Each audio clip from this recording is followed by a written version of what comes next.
Praise the Lord. Hallelujah, హల్లెలూయా.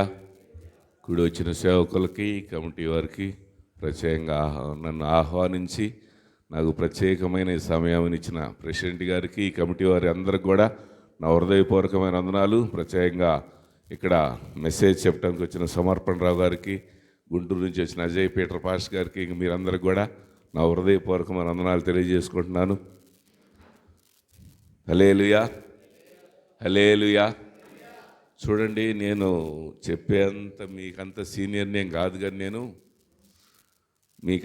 నేను వయసులో ఎక్కువవాడినే కానీ సేవలో జూనియర్నే.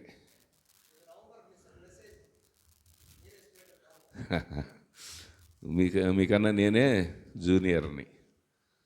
కాకపోతే ఏంటంటే దేవుని సంకల్పం చొప్పున, దేవుని ప్రేమ చొప్పున, ఆయన కృప చొప్పున నన్ను ప్రత్యేకంగా ఎన్నుకొని నాతో మాట్లాడి నన్ను మార్చుకున్నాడు. నేను ఆయనకి దేవునికి చాలా వ్యతిరేకిని. కొంతమంది నా సాక్షి వినే ఉంటారు. కాకపోతే ఏంటంటే ఆయన ప్రేమ వలన నాతో మాట్లాడి ఆ మాటలో ఉన్న శక్తి ఏందో ఇప్పటి వరకు కూడా నాకు అర్థం కావట్లే. ఆ మాట ఏం మాట్లాడాడో కూడా నాకు ఇప్పటి వరకు కూడా అర్ధగంట సేపు మాట్లాడాడు నాతోటి. ఏమి మాట్లాడాడో ఏం చేశాడో కూడా నాకు గ్రహింపలేని శక్తి నాకు ఇప్పటివరకు కూడా అది గ్రహించలేకపోతున్నా. మరి అది ఎప్పుడు బయలుపరుస్తాడో కానీ మనల్ని దూతలు చేయని దివ్యమైన సేవకు మనల్ని పిలుచుకున్నాడు. దూతలు కూడా చేయని దివ్యమైన సేవకు మనల్ని పిలుచుకున్నాడు. మనల్ని పిలుచుకున్నప్పుడు ఆ సేవకి దేవునికి చట్టబద్ధులమై, అంటే లోకానుసారంగా చట్టబద్ధులు అంటారు. ఆయనలో మనం ఇమిడిపోతూ ఎల్లప్పుడూ కూడా ఆయన ప్రేమను ప్రకటించుకుంటూ, ఆయన సువార్తను ప్రకటించుకుంటూ, ఆయన ఆత్మశక్తి చేత మనం నడిపించేవారిలాగా ఉండాలి. మనలో ఎప్పుడు ఆ భావన మనకెప్పుడు కలిగి ఉండాలి.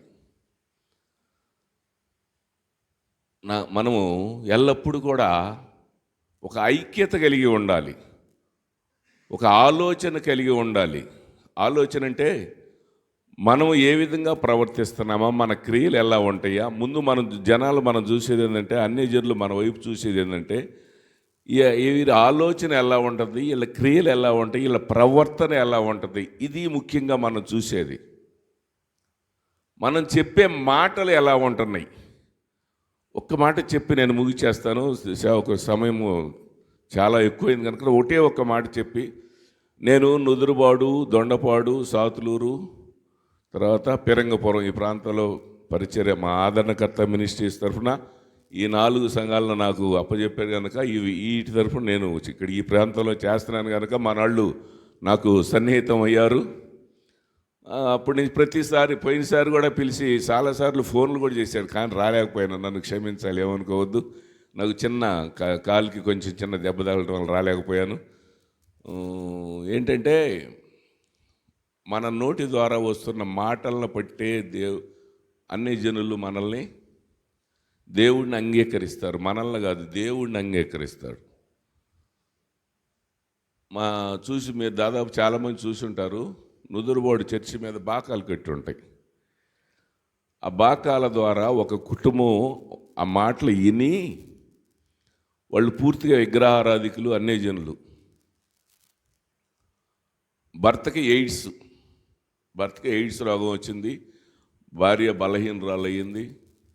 వీళ్ళు డబ్బులు ఇచ్చిన వాళ్ళేమో ఇవ్వట్లేదు, వీళ్ళు ఇవ్వాల్సిన వాళ్ళేమో వీళ్ళకి ఇవ్వాల్సిన వాళ్ళు కూడా ఇవ్వట్లేదు. రెండూ వ్యతిరేకం అయిపోయినాయి. ఇవ్వాల్సిన వాళ్ళు, ఇచ్చిన వాళ్ళు రెండూ వ్యతిరేకం అయిపోయారు. ఏమీ రావట్ల, బ్రతకలేని స్థితిలో ఉండారు. అన్నీ దాదాపు మనం వీటిని ఏమంటారు, మన గుళ్ళు గోపురాలు తిరిగే వాటిని పుణ్యక్షేత్రాలు అంటాం కదా. ఈ పుణ్యక్షేత్రాలన్నీ తిరిగి వచ్చారట. అన్నీ తిరిగి వచ్చిన తర్వాత ఎక్కడ ఏ సహాయం రాకపోయేదలికి భార్య అందంట, మన మాటలు ప్రతి వారం మన చెప్పిన మాటలు ఆ భార్య అందంట భర్తతోటి, మనం ఎన్నాళ్ళు నుంచి ఎన్ని తిరిగి వస్తూ ఉన్నాము, మనం ఎవరు ఏమీ సహాయం చేయలేకపోయారు. ఇదిగో అక్కడ చూడండి, మన పాల్ పాస్ గారు, సుబ్బారెడ్డి పాస్ గారంట ఎలా ఏ విధంగా చెప్తున్నాడో ఆ మాటలను బట్టి ఇక్కడ మన ప్రజలందరూ, మన ఊళ్ళో వాళ్ళు చాలామంది కుటుంబాలు సంతోషంగా ఉంటాం కదా, మనం కూడా వెళ్దాం అనే ఆలోచన వచ్చి ఆమె ఏం చేసిందంటే మరుసటి రోజు పొద్దున్నే లేచి వాళ్ళ ఇంట్లో ఉన్న విగ్రహాల ఫోటోలు మొత్తం తీసేసి ఆ దగ్గరలో ఒక వాగు ఉంది, వాగులో పడేసి మరలా వచ్చి స్నానం చేసి చర్చికి వచ్చింది. చర్చికి వస్తే ఏ సమయంలో వచ్చిందంటే ఆరాధన సమయంలో వచ్చింది.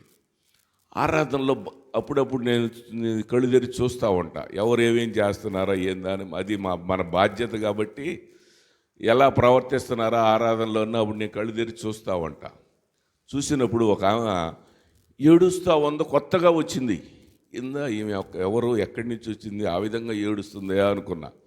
అయిపోయింది, ఆరాధన అయిపోయింది, మెసేజ్ అయిపోయింది, చివరిలో ముగింపు ప్రార్థన అయిపోయిన తర్వాత చేయబెట్టి ప్రార్థన చేస్తూ ఉంటే ఆమె వచ్చి ఆమె సాక్షి ఈ విధంగా చెప్పింది.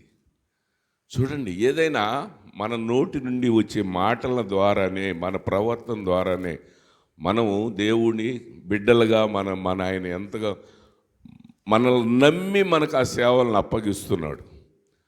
ఆ నమ్మకం మనం మన ఎదుట ఉన్న ప్రజల పట్ల మనం చూపించి అనేక ఆత్మల భారం కలిగి బ్రతకాలని చెప్పి మరొకసారి మిమ్మల్ని ప్రేమపూర్వకంగా విన్నపం తెలియజేసుకున్న చిన్న మాట ఏమనుకోవద్దు. దీంట్లో ఏదైనా కఠినమైనది ఏదైనా ఉంటే, ఎవరికైనా ఏదన్నా నా గురించే ఇట్లా మాట్లాడుతున్నాడని అనుకోవద్దు ఎవరు కూడా.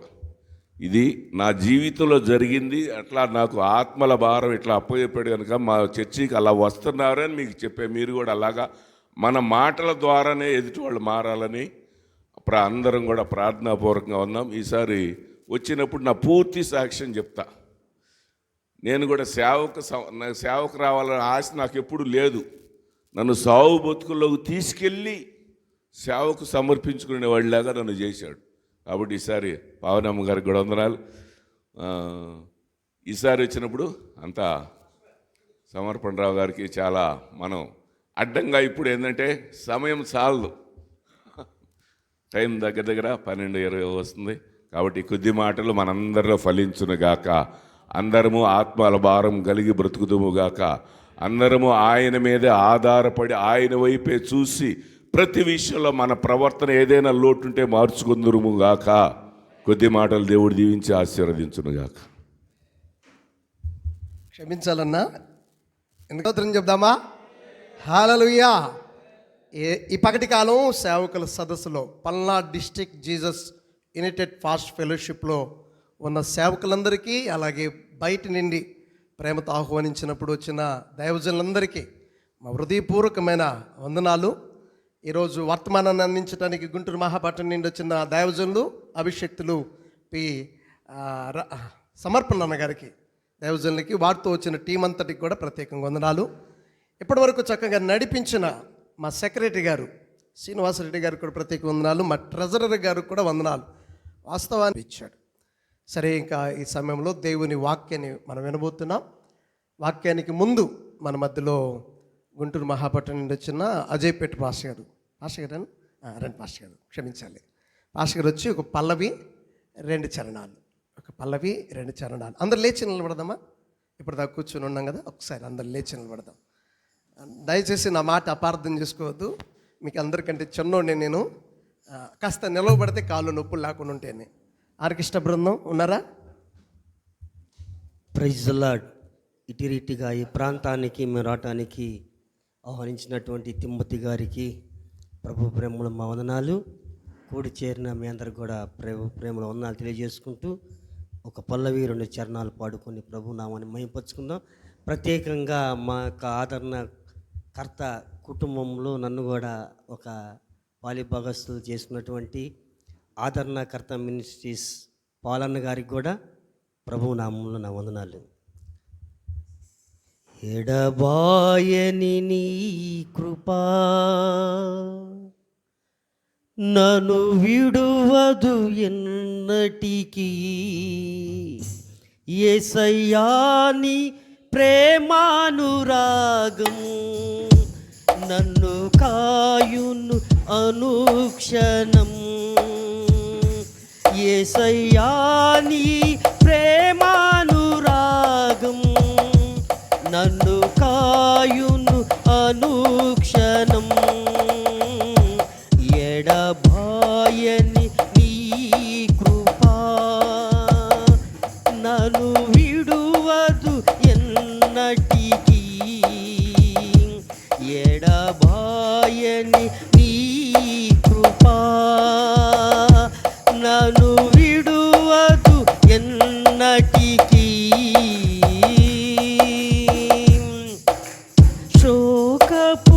శోకపులోయలలో కష్టాల కడగళ్ళలో కడలేని కడలిలో నిరాశ నిస్పృహలో శోకపులోయలలో కష్టాల కడగళ్ళలో కడలేని కడలిలో నిరాశ నిస్పృహలో అర్థమే కాని ఈ జీవితం ఇక వ్యర్థమని నేననుకునగా. అర్థమే కాని ఈ జీవితం ఇక వ్యర్థమని నేననుకునగా.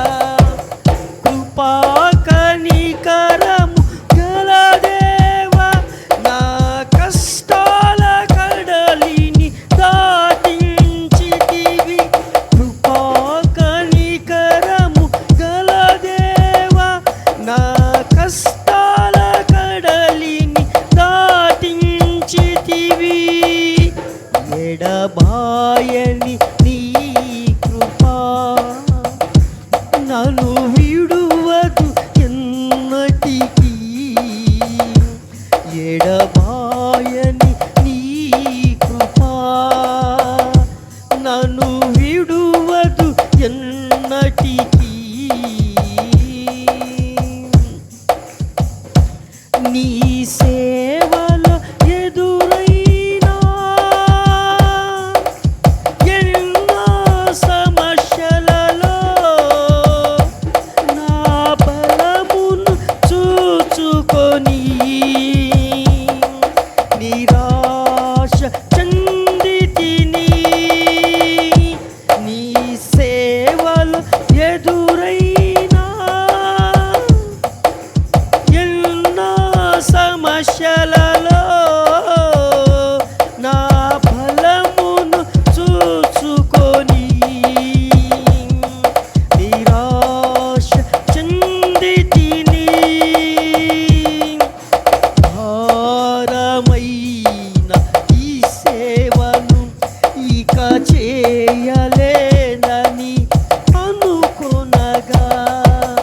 భారమైన ఈ సేవను ఇక చేయలేనని అనుకొనగా. ప్రధాన యాజకుడా యేసు నీ అనుభవాలతో బలపరచితివి. ప్రధాన యాజకుడా యేసు నీ అనుభవాలతో బలపరచితివి. ఎడబాయని నీ కృపా నన్ను విడువదు ఎన్నటికీ.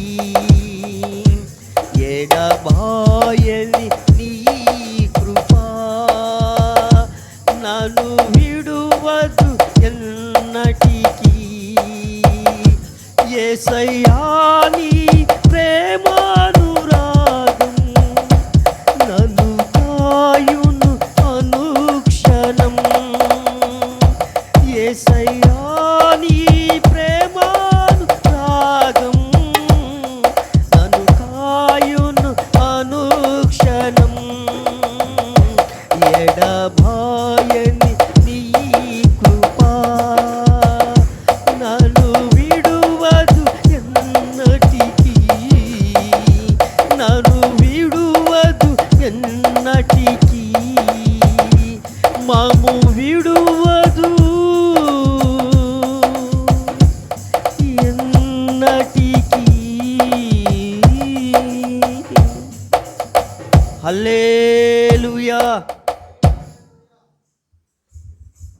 చక్కగా పాడి ప్రభువును స్తుతించిన దైవజనులకి ప్రత్యేక వందనాలు.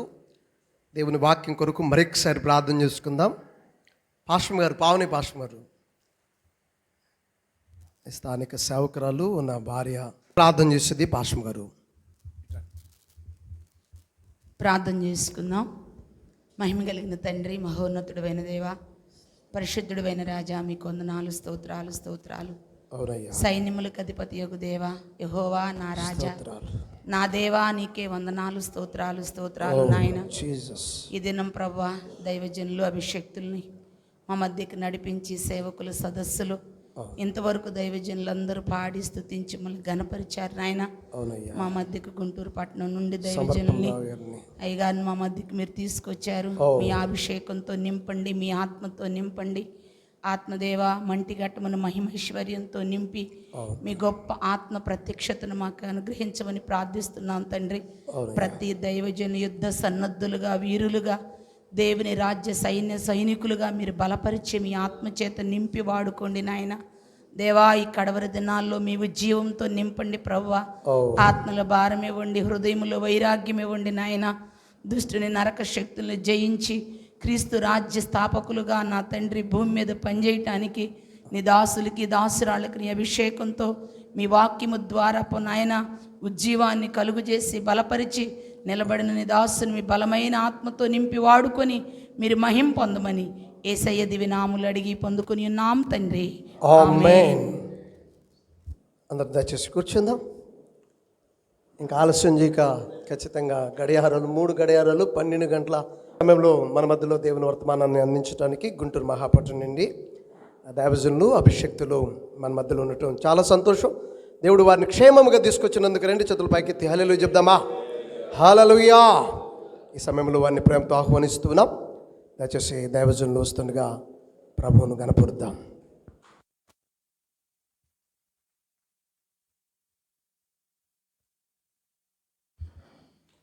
ప్రభునందు ప్రియమైన పల్నాడు జిల్లా united pastors fellowship founder and president గారికి, సెక్రటరీ గారికి, vice president, joint secretary, executive మెంబర్స్కి, నా తోటి దైవ సేవకులందరికీ కూడా ఒక్కసారి నా హృదయపూర్వకమైన వందనాలు.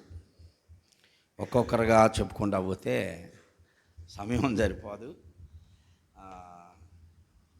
ఇందాక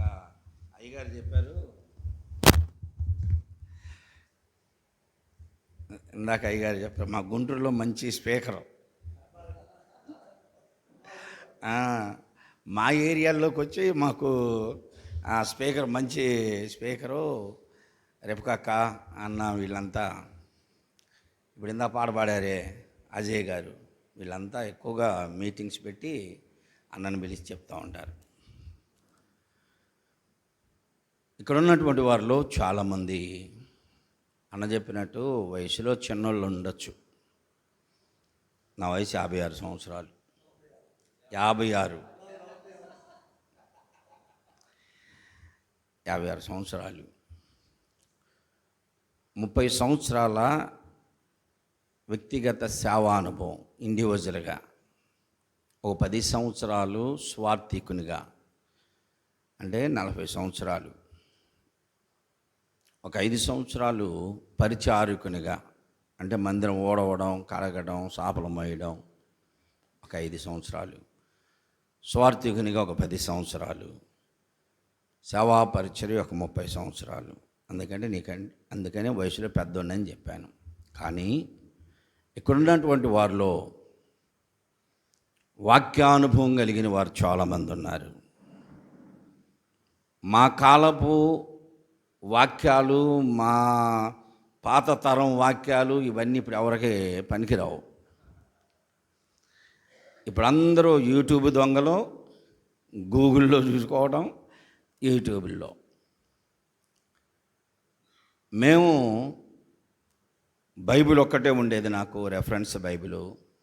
చాలా కాలం తర్వాత నిఘంటు, ఈ రెండే నాకు తెలుసు. మోకాళ్ళ అనుభవంతో ప్రార్థన చేయడం, గంటల తరబడి మోకాళ్ళలోంచి ప్రార్థన చేయడం, సేవకులకు లోబడడం, ఇది సేవా పరిచర్యలోకి వచ్చిన తర్వాత ఇప్పుడు పాలన చెప్పారు చూసారా, ఆత్మల రక్షణ భారం కలిగి ఉండాలి అని. అది కలిగి ఉన్నవాడిని.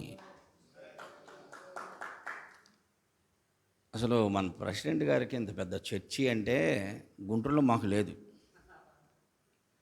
వాస్తవం అండి.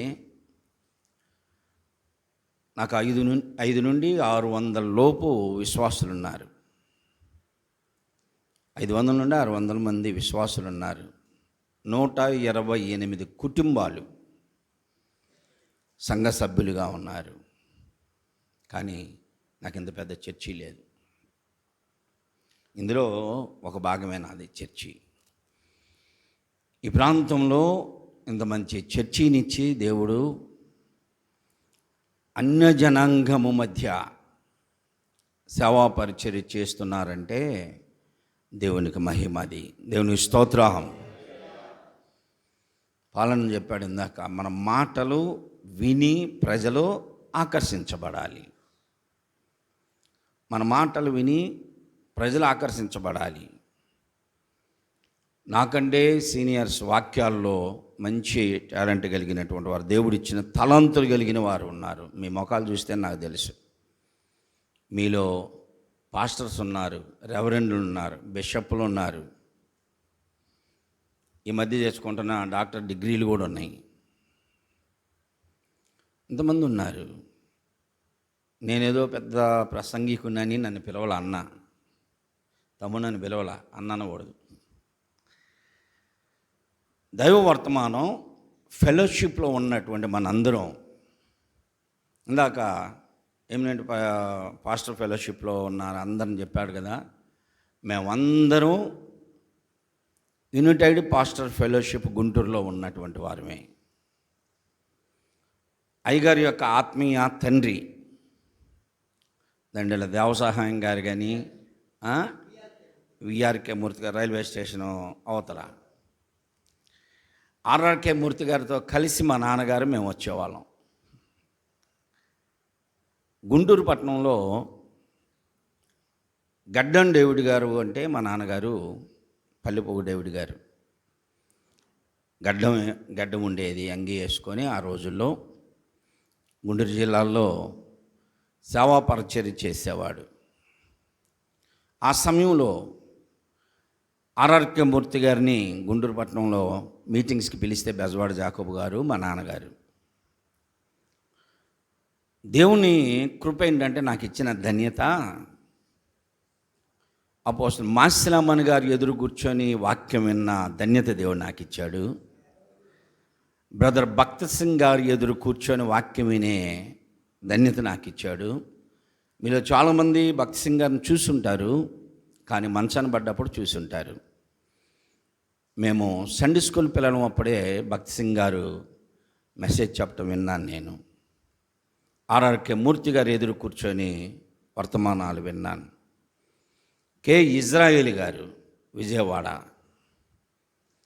పరంగీతాలు ప్రకటన గ్రంథాలు రాసినటువంటి రచయిత అజిత్ సింగ్ నగర్ వారు ఎదురు కూర్చొని వాక్యాలు విన్నాం. తెనాలి ఏషియా గారు, అలాగనే ఇంకా కొంతమంది దైవజనులు, పెద్ద పెద్ద సినిమా యాక్టర్లను, రాజకీయ నాయకులను చూడటం ధన్యత అని చాలామంది అనుకుంటారు. కానీ దేవుడు నాకు ఇచ్చిన ధన్యత ఏంటంటే పెద్ద పెద్ద దైవ సేవకులు ఎదురు కూర్చొని వారి వర్తమానం వినే ధన్యత దేవుడు నాకు ఇచ్చాడు. ఇది నాన్న ఆత్మల రక్షణ భారం కలిగి ఉండాలి అనేటువంటి ఒక మాట అన్న చెప్పినప్పుడు నా హృదయంలో వేదన అంత అదే ఫస్ట్ నుండి కూడా. సంఘాలని కట్టుకుంటాం, తప్పు లేదు. నాకు ఒక 5 సంఘాలు ఉన్నాయి. సంఘాలను కట్టుకుంటున్నాం. కొన్ని సంఘాలను చూసి సేవకులుగా మనలో కొంతమంది అంత పెద్ద సంఘం నాకెప్పుడు వచ్చింది, అంతమంది విశ్వాసులు నాకు ఎప్పుడు వస్తారు అనుకుంటాం. ఈ పెద్ద పెద్ద చర్చలను చూసినప్పుడు అవసరం లేదు.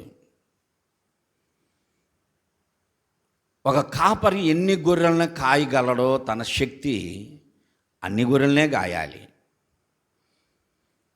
నాకు నా శక్తి ఒక 400 నుంచి 500 మంది ఆ విశ్వాసాలకే నీవు సరిపోతావు అనుకున్నాడు దేవుడు, అంతమందినే ఇచ్చాడు. 50 మందితోనే ప్రారంభమైతే 500 మంది అయ్యారు. దేవుని చిత్తం అది. మన వర్తమానాలు, మన ప్రార్థన దేవుని చిత్తం.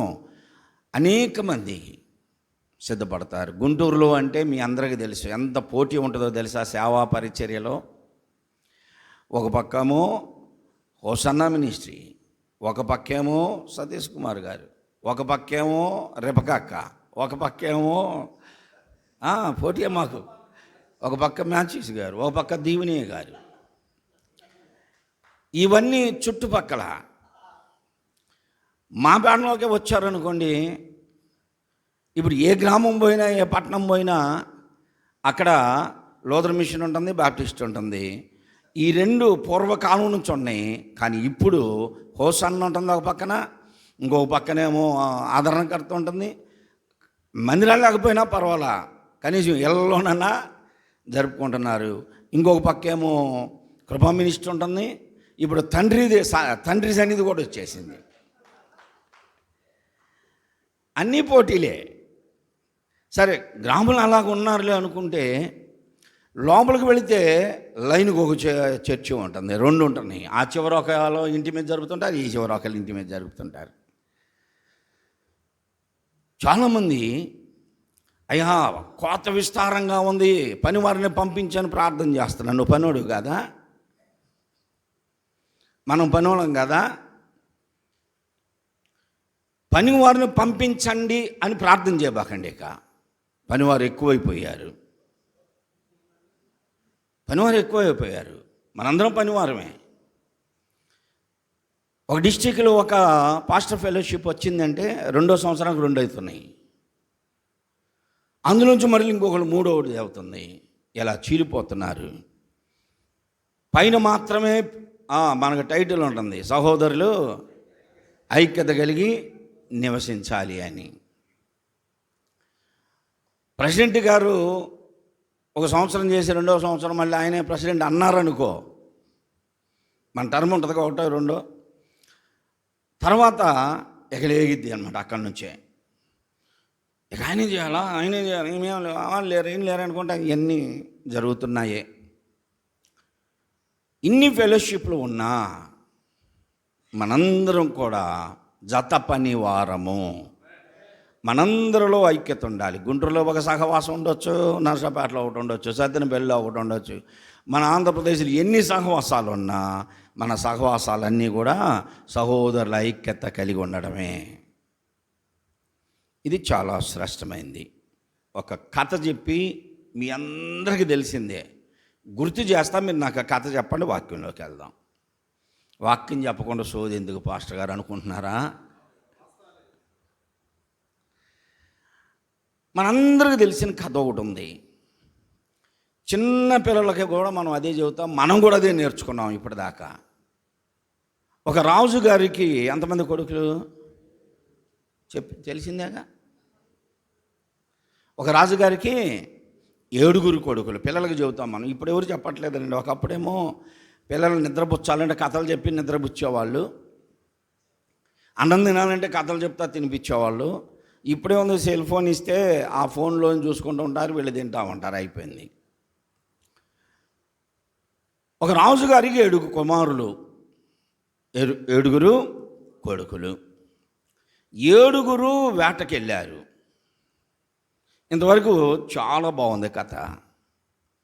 రాజుగారి కుమారులు రాజ్య పరిపాలన చేయవలసిన వారు అప్పుడప్పుడు ఖాళీ సమయాల్లో వాళ్ళు ఏం చేయాలా, యుద్ధానికి వేటకి వెళ్ళడం మంచి అలవాటు. అది రాజులు వేటకి వెళ్ళడం.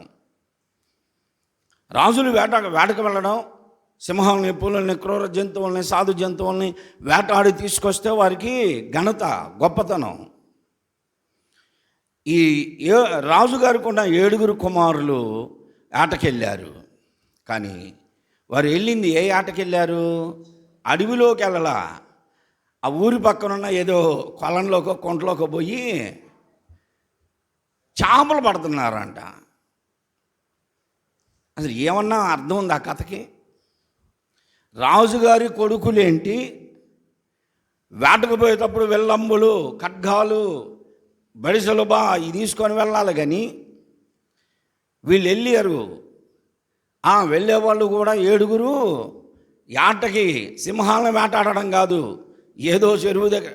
చాలామందికి రాజుగారి కుమారులు అడవిలోనికి క్రూర మృగములను వేటాడడానికి వెళ్లకుండా ఊరి బయట ఉన్న చెరువు దగ్గర గాలాలు వేసుకొని కూర్చున్నారు. చేపలు 3 రకాలుగా పట్టవచ్చు. 1 వలేసి పట్టవచ్చు, 2 గాలం వేసి పట్టవచ్చు, 3 నీరు ఎల్లగట్టి పట్టవచ్చు. వాస్తవేనా? వీరు గాలాలు తీసుకొని వెళ్ళారు. 7 కొడుకులు ఆటాడి ఎన్ని చేపలు తెచ్చారు? 7 చేపలే తెచ్చారు. అంటే మనిషికి ఎన్ని తెచ్చారు? 1 చేపే. ఆ 1 చేపే తెచ్చారు. అంటే అంత వీరిలో చూడండి, వీళ్ళు ఒక్కొక్క చేప తెచ్చారు. సరే, ఒక్కొక్క చేప తెచ్చారు. 7 చేపలను కలిపి కూర వండుకోవచ్చుగా. అంటే వీళ్ళు ఏం చేశారు? 7 చేపలని, తెలిసిన కథ చెప్పండి, ఏం చేశారు? ఎందుకు ఎండబెట్టారు? కూర వండుకోవచ్చుగా, 7 ఒక ఇంట్లో వాళ్ళేగా. అంటే ఈ 7 చేపల దగ్గర కూడా వీళ్ళకేదో ఐక్యత కుదరలా. ఇది నా చేపరా, నా చేపరా, నేనే పెద్ద చేప పడిందిరా, నాకు నీకు చిన్న చేప పడిందిరా, ఇది నేనే తినాలని పోటీ తత్వంతో కూర వండుకోకుండా వాళ్ళు ఏం చేశారు? ఎండబెట్టారు. చేపల్లో కూడా తెలివైన చేపలు ఉన్నాయి. ఒకటి ఎండలేదంట. ఏం కథలండి ఇవన్నీ మనం విన్నాం. 6 చేపలు ఎండినాయి, 1 చేప ఎండలా. ఇక ఆ తర్వాత కథ అంతా తెలుసు. అంతవరకే కథ. ఇదంతా ఇది నానా ఈ పాస్టర్స్ ఫెలోషిప్ సహవాసములో ఉండే మనందరికీ వర్తిస్తుంది. ఆత్మల రక్షణ భారం కలిగి చేపలని బైబిల్ గ్రంథంలో ఎవరికి పోల్చారండి? ఎవరికి పోల్చారు? విశ్వాసులకేగా. విశ్వాసులకే పోల్చింది. మనం రాజకుమారులు మనం వేటాడాలి. మనం పోరాడునది ఎవరితో? సాధు జంతువులు, కుందేలను పట్టుకొని పోరాడి నేను గెలిచాను అనుకుంటే కాదు, సింహాన్ని పట్టుకొని పోరాడాలి. చాలామంది ఇంట్లో కుక్కలను పెంచుకుంటే ఆ కుక్కను పట్టుకొని ఫోటోలు తీసుకొని ఫేస్బుక్లో పెడతారు. సింహాన్ని పట్టుకుంది, అప్పుడు తెలిసిద్ది నీ డేరేందో. ఇంట్లో కుక్క అది సాధు, నీ మాట ఏంటది, నువ్వు కూర్చుంటుంది, లేవమంటే లేవుస్తుంది. సింహాన్ని వేటాడాల్సినటువంటి వారం. మనం పోరాడున్నది సామాన్యమైనటువంటి వాళ్ళతో కాదు, లోకస్తులతో కాదు. అయ్యగారు చెప్పాడు ఇందాక, మన మాట చాలా సాత్వికంగా సాధువుగా ఉండాలని. ఎందుకు ఊరికి అందరం గెలుక్కుంటారు? వాళ్ళ దేవుని గొప్పతనం మనం చెప్పుకోవాలి. దేవునికి స్తోత్రం. ఇంకొకరితో అనవసరం మనకి. మన దేవుడు ఏంటో, మన దేవుడు సర్వశక్తి కలిగిన దేవుని గొప్పతనం ఏంటో మనం చెప్పుకోవడం. పోరాడదాం. అంధకార సంబంధమైన చీకటి శక్తులతో వాక్యము ద్వారా మాట్లాడాలి. వాక్యం ద్వారా మనం మాట్లాడడం, వాక్యం ద్వారా మనం మాట్లాడాలి. ఇప్పుడు మనం అసలు వాక్యంలోనికి వద్దాం, వాక్య భాగంలోనికి వద్దాం. రాజుల రెండవ గ్రంథం కథ గుర్తుపెట్టుకోండి. కథ చివరిలో వివరిస్తా, మరలా గుర్తు చేయండి నేను మర్చిపోతే. 2వ గ్రంథము అందరూ తీయండి. 4వ అధ్యాయం.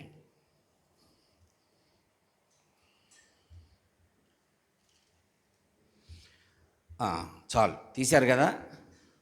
ఒకసారి నా వైపు చూడండి.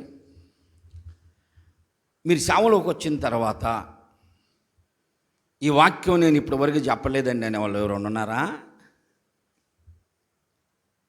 రాజులు 2వ గ్రంథం 4వ అధ్యాయం.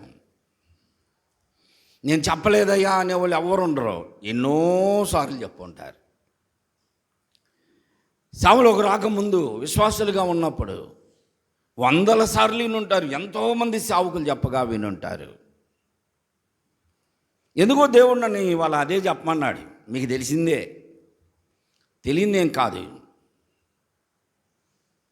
ఎన్నో పర్యాయాలు మీరు ఈ వాక్యాన్ని చెప్పారు, ఎన్నో పర్యాయాలు మీరు ఈ వాక్యాన్ని విన్నారు. అయినా ఒకసారి విను. దేవుడు నన్ను మళ్ళీ చెప్పమన్నాడు. ఎన్నోసార్లు చెప్పాను నేను, కానీ చెప్పమన్నాడు. ఇప్పుడు చెప్తున్నాను. దేవుని స్తోత్రం, హల్లెలూయా.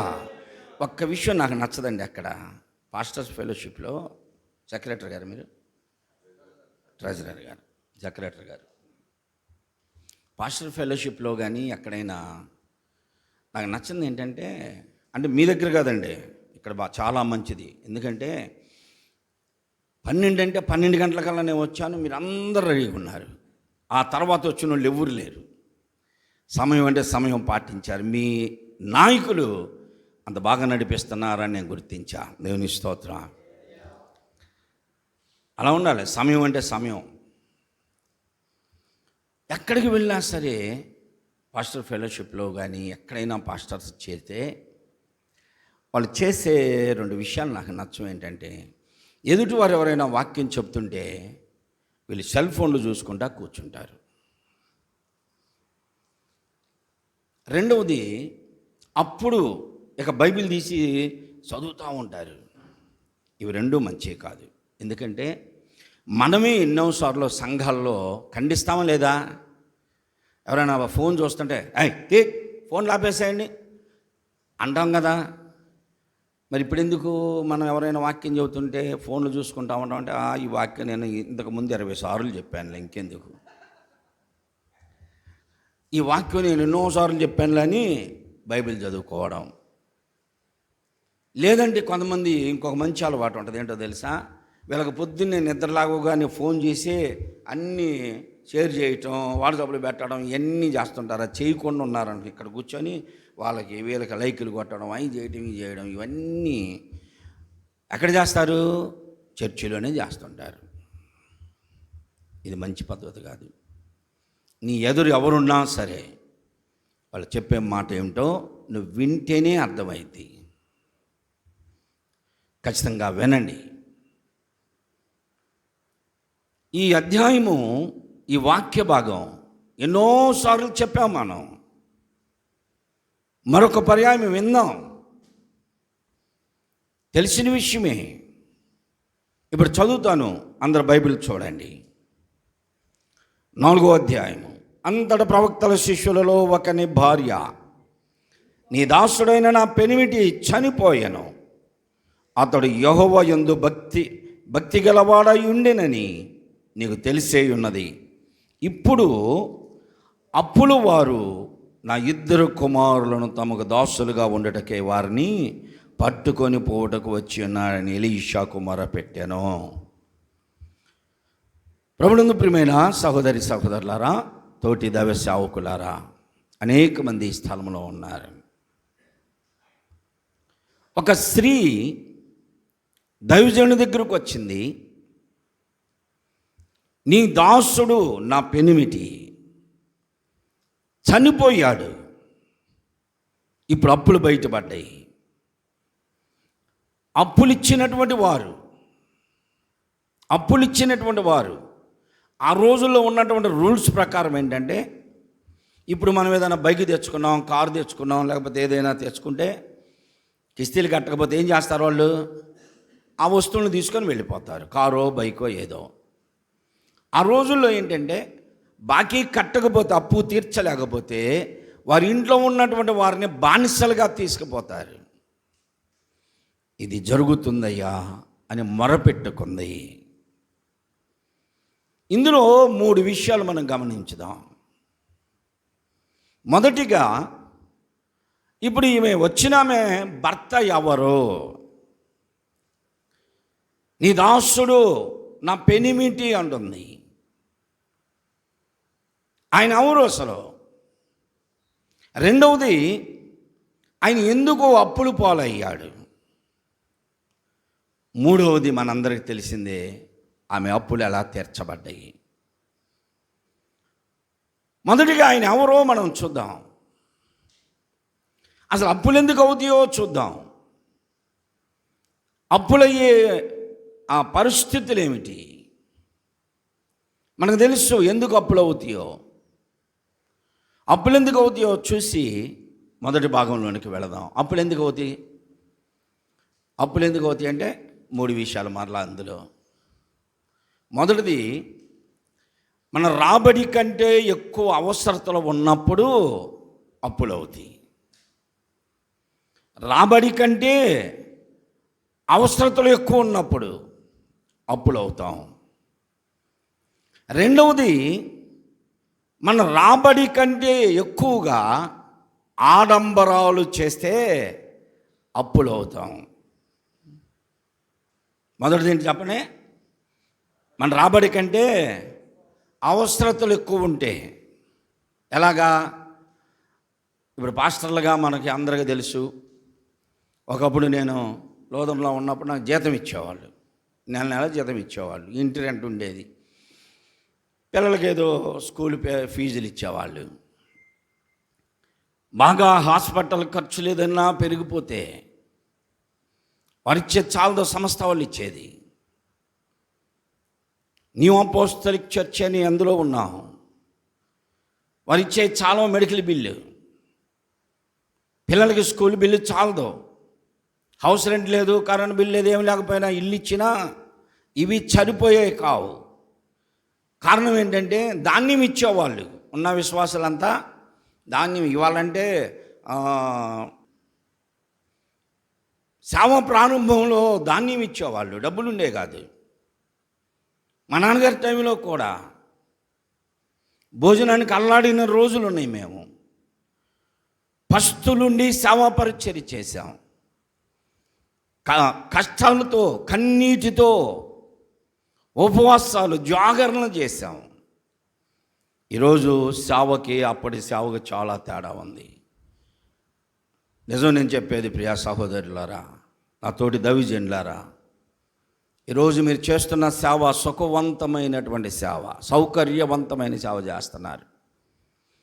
మా నాన్నగారు మేము చేసిన పరిచర్య, సేవా పరిచర్య, ఈరోజు మార్బుల్ స్టోన్స్ అనే చర్చిల్లో, మాది పూరిపాక, కింద మట్టితో అలగడం, మట్టి గోడలు పడిపోతే మరలా మట్టి కలిపి మేమే ఆ గోడలు పెట్టేవాళ్ళం, అలికేవాళ్ళం.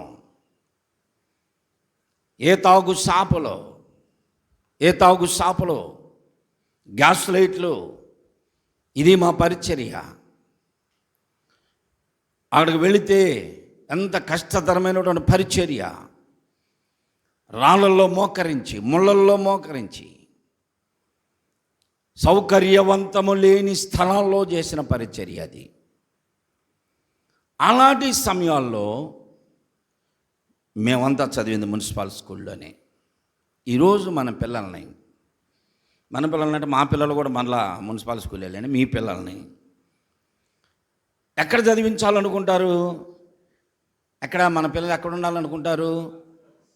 ఆక్స్ఫర్డ్ స్కూల్, నారాయణ స్కూల్, తర్వాత చైతన్య. ఆ స్కూల్ పేరు చెప్పుకుంటేనే మనకు గ్రేట్. పాస్టర్ గారి పిల్లలు ఎక్కడరా చదివేది అంటే నారాయణ స్కూల్ అండి. వాడు ఏ క్లాసు అంటే ఎల్కేజీలో మొన్నే చేర్చామండి.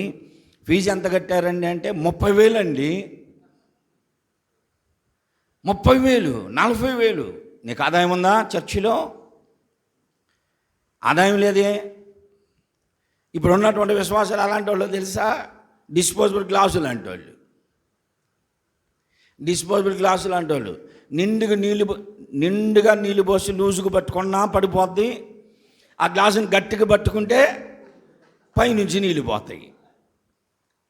టేబుల్ మీద ఉండేటువంటి ప్లాస్టిక్ పువ్వులు ఉన్నాయి చూసారా, ఫ్లవర్ వాజులు, వాసన లేని పువ్వులు. పెత్తనం అంతా నేనే చేయాలంటారు. సంఘంలో మీటింగ్ పెడితే పెత్తనం అంతా నేనే చేయాలంటారు. పాస్టర్ గారు మమ్మల్ని పట్టించుకోలేదండి అంటారు. మాకు పాట ఇవ్వలేదు, మా ప్రార్థన ఇవ్వలేదు, మమ్మల్ని గౌరవించలేదు, మా పేరు చెప్పలేదు అనే విశ్వాసలే తప్ప పాస్టర్ గారి ఇంట్లో ఇంత ఖర్చు ఉందంట, ఇంత కష్టం ఉందంట. మనం ఇద్దాం అనుకునేటువంటి వాళ్ళు ఉన్నారా? ఇంకా కొంతమంది ఏమంటారు తెలుసా, వాళ్ళకి ఎవరో బాగా వస్తున్నాయి, అసలు పాస్టర్ గారు టిక్ చేసి కారు కొన్నామండి, పాస్టర్ గారికి కార్లు, అబ్బా బైకులు ఏమీ లేదు. కారణం ఏంటంటే ఒక డాక్టరో పాస్టరో ఎప్పుడు నీట్గా ఉండాలి. ఇది కాన్సెప్ట్. ఎప్పుడు నీట్గా ఉండాలి. సేవింగ్ చేసుకోవాలా, ముసలి అయితే రంగు వేసుకొని, లేకపోతే రంగు లేకపోయినా పర్వాలేదు, కానీ నీట్గా కనపడాలి ఎదురు విశ్వాసకి. ఇప్పుడు సావుకులను చూశారు కదా, గంటకు ఒక డ్రెస్ మార్చి స్టేజ్ మీదకి వస్తున్నారు సావుకులు. కనీసం మనం నీట్గా కనపడాలన్న ఉద్దేశంతో నీట్గా ఉంటే విశ్వాసులకి ఏమనిపిస్తుంది, వీళ్ళకేం దిగులు లేదురా, పాస్టర్లకు పెరిగేది ముందు కడిపే, పాస్టర్లకు పెరిగేది కడిపే. ఎందుకంటే ఎవరు పట్టినా ఇది పెడతారా కానీ ఇచ్చేవాళ్ళు లేరు. బర్త్డే మీటింగ్ అని పిలిచి 100 మందిని పిలుస్తారు, జాయింట్లు వేస్తారు, సగం జాయింట్లు వేస్తారు, జాయింట్ పలావ్ చేస్తారు, గ్రేట్గా చెబుతారు. 100 మందిని పిలిచామన్నా ఇవాళ, ఏం చేశారు బ్రదర్ అంటే జాయింట్ పలావ్ చేయించానన్నా, ఇంకా ఎగస్ట్రా అవి వేసాం. వాటర్ బాటిల్ మీద కూడా వాళ్ళ పేర్లు వేసుకుంటారు. చివరికి ప్రార్థన చేసి వెళ్ళేటప్పుడు వందనాలన్నా అనేవాళ్ళు కొంతమంది అయితే, కొంతమంది ఎంతో కొంత అసలు అందరు చూస్తున్నారా లేదని ఎట్టిస్తారు, చేతికే దాగలదు అది లోపల. తీరు ఉపదేశిస్తే 200 రూపాయలే ఖర్చు, 20,000 పెట్టుకుంటారు అక్కడ, 30,000 ఒక్క రాత్రి చిన్న బర్త్డే మీటింగ్కి. ఇలాంటి కష్టతరమైన సేవా పరిచర్య చేస్తున్నాం. కాబట్టి ఒక సావుకుడు అప్పులు పాలు కాకూడదు. అది నేను చెప్పే ఉద్దేశం. ఇవాళ విశ్వాసులకు కాదుగా మనం చెప్పుకుంటుంది, సావుకులకి. నీ ఆదాయానికి మించి అవసరతలు ఉన్నాయి. ఎప్పుడున్నాయి? హాస్పిటల్కి వెళ్ళావు, ఏదో ఒక 500 అయింది అనుకొని వెళ్ళావు, 5,000 అయింది, 4,500 అప్పు చేసావు. అప్పు తీర్చుకోవడానికి ప్రేర్ చేయడం, ప్రార్థన చేయడం. మనలా సావుకులుగా మనం ఎవరికడకన్నా పోయి అడిగితే ఎలా ఉంటుందంటే, వాళ్ళు ఇయ్యకపోని ఏం చేస్తారు విశ్వాసులు? పాస్టర్ లేకోడండి, అసలు ఏం అడుగుతాడంటే ఎక్కడికి బట్టిన అడుక్కు తింటాడండి. ప్రార్థన చేయడానికి బయలుదేరావు అనుకో, అలాంటి వాళ్ళు కూడా ఉన్నారులేండి చాలామంది. సంఘం ఉండదు, సేవా పరిచర్య ఉండదు, ప్రార్థన చేస్తున్నామమ్మా అని వచ్చేసి దానికోసం ఉండేవాళ్ళు ఉన్నారు. నిజమైనటువంటి సేవా పరిచర్య చేసే వాళ్ళకి బాధలు తెలుసు. ఆత్మల రక్షణ భారం కలిగినటువంటి వారు ఎవరూ కూడా మరొకరిని చేజాసి అడగరు. అందులో నేను ఒకరిని. ఎన్నో అవసరతలు, ఎన్నో అదే చెప్పాను చూసారా, ఆకలి రుచి ఏంటో నాకు తెలుసు, ఆకలి బాధ ఏంటో నాకు తెలుసు. పస్తులుండి పరిచర్య చేశాం. ఎంత అవసరమైన తోటి విశ్వాసిని చేజాసి అడగకూడదు. నేను అడిగాను, ఒక ఆయన ఉన్నాడు, ఆయనకి పెద్ద ఏటీఎంఏ ఉంది. ప్రార్థన చేస్తాను నేను. పోయిన నెలలో ఒక కార్యక్రమానికి నేను 20,000 కానుకిచ్చా. నాకు ఉండివ్వలేదు. సావుకునిగా నేను ప్రతి నెల 10,000 రూపాయలు దశంభాగం ఇస్తాను. నలుగురు సావుకులకి ఇస్తా. సావుకులు కూడా చేయాల్సిన పని అదే. అందరిని ఇయ్యండి అంటాం, కానీ మనం కూడా ఇవ్వాలి. మనం తీసిన దశంభాగంతో డ్రమ్ములు, కంజర్లు, బుర్రకాయలు కొనబాకండి. అవన్నీ నీ చర్చిలోకి ఉండే, అవి కాదు కొనాల్సింది. నీకంటే కష్టాల్లో ఉన్న సావుకులకి ఇచ్చేసేయి. మరలా టీవీలో చెప్పే వాళ్ళకి పంపిబాకు, పెద్ద వాళ్ళకి ఇచ్చుకుంటాం. పేరు కోసం ఎంతో బాగా దగ్గర సంబంధం ఉన్న అన్న దగ్గరికి వెళుతుంటాం, అక్క దగ్గరికి వెళుతుంటాం. వాళ్ళు ఇస్తే తెచ్చుకుంటాం, కానీ మేము వాళ్ళకి ఇవ్వం. కారణం ఏంటి? దేవుడు వారిని దీవించాడు. మాలాంటి వాళ్ళని 100 మందిని పోషించే స్థితి దేవుడు వారికి ఇచ్చాడు. దేవునికి స్తోత్రం. వాళ్ళు కూడా అలానే చేస్తారు. మనం అలానే చేద్దాం. మనకంటే తక్కువ వారు ఉన్నారు, సేవా పరిచర్యలో క్రొత్తగా వచ్చారు, పరిచర్య ప్రారంభించారు, ప్రోత్సహించుదాం. వాళ్ళని ఎప్పుడు కూడా కించపరచకూడదు. సేవా పిలుపు ఉందా, సేవకు సమర్పణ ఉందా, అలాంటి వారు సేవ చేస్తున్నారా, అలాంటి వారిని మనం ప్రోత్సహించాలి. ఆదాయమునికి మించి అప్పులు చేయకూడదు. ఇదొకటి జ్ఞాపకం పెట్టుకోవాలి. మన రాబడి ఎంతో దాన్ని బట్టే మనం ఖర్చు పెట్టాలి. రెండవది, ఆదాయమునికి మించి ఆర్భాటాలు చేయకూడదు. ఏం చేయకూడదు అంటే ఏంటి తెలుసుగా? ఆర్భాటాలంటే మన ఫౌండర్ గారు సూట్ వేశాడు. భలే ఉందిరా అసలు ఫౌండర్ గారు వేసిన సూటు. వచ్చే నెల మీటింగ్ కల్లా నేను సూటు గుట్టియాలనుకుంటాం. సూట్ ఒక 5-6 వేలు, ఇంకా పైన ఉంటుందండి, 10,000 దాకా. నాకు లేదులే, అందుకని నాకు తెలియదు. దాని 10,000 సూటు, 10,000 సూటు మనం కొనాలి.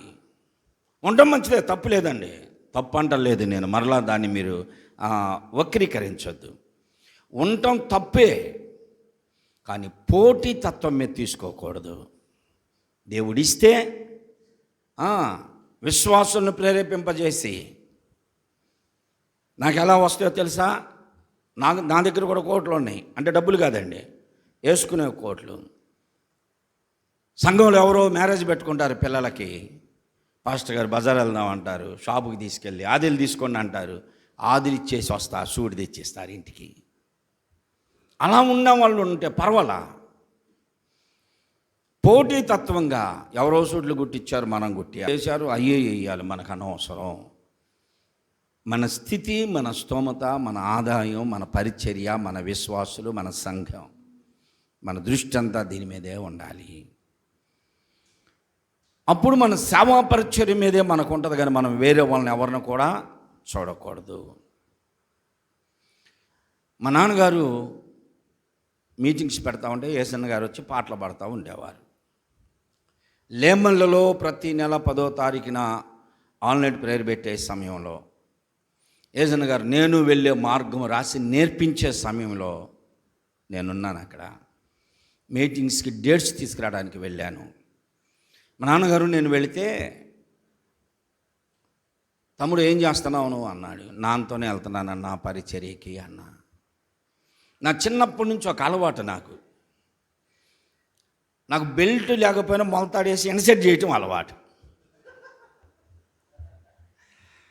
ఎందుకో అంటే ఆ రోజులు ఆ సోకులు అట్టుండే, క్రాప్ పెంచుకొని ఇక్కడ దాకా ఎట్లా అంటే నాకు అది ఒక ఇష్టం అన్నమాట. మరలా స్వార్థ పరిచర్య, స్టైలే. ఏజన్న గారు చూసి అన్నాడు, అన్నా వీడు నీతో వస్తున్నాడా అంటే, వస్తున్నాడయ్యా, నాకు సహకారిగా ఉన్నాడు, నేను లేనప్పుడు అబ్బాయిని పంపిస్తాను అంటే, నువ్వింత సూటు బూటు టక్కు చేసి ఇంత స్టైల్గా ఉంటే ఎవరైనా నీతో ప్రార్థన చేసుకొని ఓ 10 రూపాయలు ఇద్దాం అనుకున్న వాళ్ళు, అబ్బో ఈయన టెక్కులకి 10 రూపాయలు సరిపోవాలని జేబులు పెట్టుకుంటారు, ఎవరు నీకు, కాబట్టి నీ సోకులు తగ్గించుకోయా అన్నాడు. ఆ తర్వాత వెంటనే అంట్ల కటింగ్ చేపించేసా, ఇన్షర్ట్ తీసేసా. కనీసం ఏదైనా మ్యారేజ్ చేసేటప్పుడు తప్ప, సూట్ వేసేటప్పుడు తప్ప మిగతా సమయంలో అస్సలు టక్ చేయను. ఇంచుమించు 20 సంవత్సరాలు ఇప్పుడు నేను టక్ చేయక. ఒక దైవ సేవకుడు చెప్పాడు, ఎందుకు చెప్పాడు, దేవుడు ఆయనతో చెప్పించాడు అంతే. దేవుడు చెప్పించాడు. పెద్దవాళ్ళ మాట సద్దిమూట లాంటిది, ఏ సేవకులు చెప్పినా నేను వింటా. ఇప్పుడు 4-5 సార్లు నేను పాలన్న చెప్పిన మాట నేను ఎందుకు చెప్పగలిగానంటే, నా హృదయానికి తాకింది, అది నా హృదయంలో ఉన్న ఆత్మ భారం అది, కాబట్టి అదే భారం కలిగి ఉన్నాడు. ఆ విధంగా ఆ రోజు నుంచి నేను క్రాప్ ఎక్కువ పెంచకుండా, టగ్ చేయకుండా సింపుల్గా ఉండాలి. విశ్వాసులు మనల్ని మాదిరికరముగా చూడాలి అన్నా నువ్వు వేసావని నేను చెప్పట్లేదన్నా, నువ్వు కుర్రోడివి. లేదా వేసుకో, కుర్రోడు మీరు వేసుకోవచ్చు. సావు కూడా చెప్పాడు నాకు. అందుకని నేను చెప్తున్నా, ఆ రోజు నుంచి నేను ఇలాగనే ఉన్నా. మన ఆదాయం ఎంత, దుబారా ఖర్చులు చేయకూడదు. గుంటూరు పాస్టర్ ఫెలోషిప్లో నేను వెళితే 25 సంవత్సరాలు ఇప్పుడు మాకు ఫెలోషిప్ పెట్టి గుంటూరులో ఫెలోషిప్ పెట్టిన తర్వాత 3వ సంవత్సరం నాకు సైకిలే ఉందండి. మా నాన్నగారు సైకిల్ తొక్కే చనిపోయారు. సైకిల్ మీద చావు చేసే నాకు సైకిలే. ఆ సైకిల్ మీద వెళితే పాస్టర్స్ ఎంతోమంది నన్ను హేళన చేసేవాళ్ళు. అప్పుడే క్రొత్తగా బైకులు అందరూ కొంటున్నారు. నన్ను అడిగారు, ఏం పాస్టర్ గారు సైకిలేనా ఇంకా అన్నారు. నేను అన్నాను, ఆ సైకిల్ కూడా 2 సార్లు చైన్ పడితే వేసుకుంటూ వచ్చానయ్యా అన్న. వాళ్ళు ఏంటి తాళం పెట్టి తిప్పుకుంటా, ఇంకా సైకిలేనా అంటే, మాకు బైక్ ఉంది చూడు, మేము బైక్ మీద వస్తున్నాం చూడని. చాలామంది నన్ను విశ్వాసులు, నా సంఘంలో ఉద్యోగస్తులు ఉన్నారు, పాస్టర్ గారు మేము సంతకం పెడతాం, నువ్వు బైక్ తెచ్చుకో. ఒకటే మాట చెప్పాను, నాకు బైక్ అవసరం అని దేవునికి తెలిస్తే దేవుడు ఖచ్చితంగా ఇస్తాడు. అప్పుడు దేవుడే ఇస్తాడు, నేను కొనాల్సిన పని లేదు. నా కారు అవసరమైతే దేవునికి తెలుసు, దేవుడు ఇస్తాడు. ఇక్కడిక్కడ పరిచర్య, ఇక్కడిక్కడ పరిచర్యకి బైక్ ఎందుకు? ఇప్పుడు పక్క లైన్లోకి వెళ్ళడానికి కూడా ప్రార్థన చేయడానికి రమ్మన్నారు అనుకో, బైకులు ఎందుకు వెళ్తారా? బైక్ మీద వెళ్ళి వాళ్ళ ఇంటి ముందు ఆపి అక్కడగా 100 మైళ్ళు నడిచాం. మా సేవా అనుభవం. సత్యనపల్లి చుట్టుపక్కల ప్రాంతాల్లో చర్చిలు కట్టించాం, న్యూ అపోస్తలిక్ చర్చి తరఫున. వెనకొండ నుంచి మార్కాపురం దాకా అన్ని ఊర్లు 40 సంవత్సరాల క్రితం, ఒక 13-14 సంవత్సరాల వయసు నుంచి నడిచి మా నాన్నగారితో లంబడి తండలో పలకల గన్నులు అన్నీ తిరుగుతూ నడుచుకుంటూ పరిచర్య చేశాం. ఈరోజు పెద్దోడిని అయిపోయాను కనుక సంఘంలో అందరికీ విశ్వాసులకు కారులు ఉన్నాయి, బైకులు ఉన్నాయి. ఇంకొక విషయం ఏంటో తెలుసా? మా సంఘం అభివృద్ధి చెందిందండి అని చెప్పుకునే వాళ్ళకంతా. ఎలా అభివృద్ధి చెందిందంటే, మా పాస్టర్ గారు మంచి ఇల్లు కట్టుకున్నాడండి, మా సంఘం అభివృద్ధి చెందిందండి అంటారు. మా పాస్టర్ గారు మంచి ఇన్నోవా కారు కొన్నాడండి, మా సంఘం భలే అభివృద్ధి చెందిందండి అంటారు. ఇది వాస్తవమా కాదా? కదా, వాస్తవేగా. సంఘం అభివృద్ధి చెందిందంటే పెద్ద చర్చి బిల్డింగ్ కట్టుకున్నామనో, లేదా పాస్టర్ గారు మంచి ఇల్లు కట్టాడో, కారు కొన్నాడని కాదు. సంఘంలో ఉన్న విశ్వాసులు అందరూ ఇల్లులు కట్టుకోవాలి, అందరూ బైకులు కొనాలి, కారులు కొనాలి. నా చేతికి ఒక కొంగన ఉండదు, మా విశ్వాసుల చేతులకు చూడండి, ఈ చేతికి 4, ఈ చేతికి 4, మెడలో బంగారం అంతా ఉంటుంది. వారిని దీవించు ప్రభు అని నేను ప్రార్థన చేస్తా. గొర్రె గోవుతి ఎవరికి మేలు? నాకు సామెతలు వచ్చు కానీ మీకు అర్థం కావనుకుంటా ఆ సామెతలు. అంతేనా? గొర్రె గోవుతే గొల్లడికి మేలంట. ఎందుకు? మనం 1 కేజీ మాంసానికి పోతే కొవ్వుతో పాటు వేసేస్తాడు, వాడు కలిసి వచ్చింది. విశ్వాసులు అభివృద్ధి చెందితే, విశ్వాసులు ఆశీర్వదించబడితే సావుకుడికి మేలు. కాబట్టే నేను ఈ దినాన ఇంతగా నా సంఘం అభివృద్ధి చెందింది, విశ్వాసులు అభివృద్ధి చెందారు. మా విశ్వాసుల్లో 10 మంది కారులు ఉన్నాయి, ఒక 20 మంది 30 మందికి 2 బైకులు ఉన్నాయి. అందరికి ఒక్కొక్క బైక్ అన్నా ఉంది ఇంటి ముందు. ఇది సంఘం అభివృద్ధి చెందడం. దుబారా ఖర్చులు అంటే ఆర్భాటాలకు పోయి ఈ మధ్య కాలంలో ఒక సహోదరి నన్ను, అన్నయ్య ప్రార్థన చేద్దురా అన్నాయి అని తీసుకెళ్ళింది. వినండి, వాక్యం చెప్పేటప్పుడు వినపోయినా ఇటువంటి కథలు చెప్పేటప్పుడు అన్నా వినండి.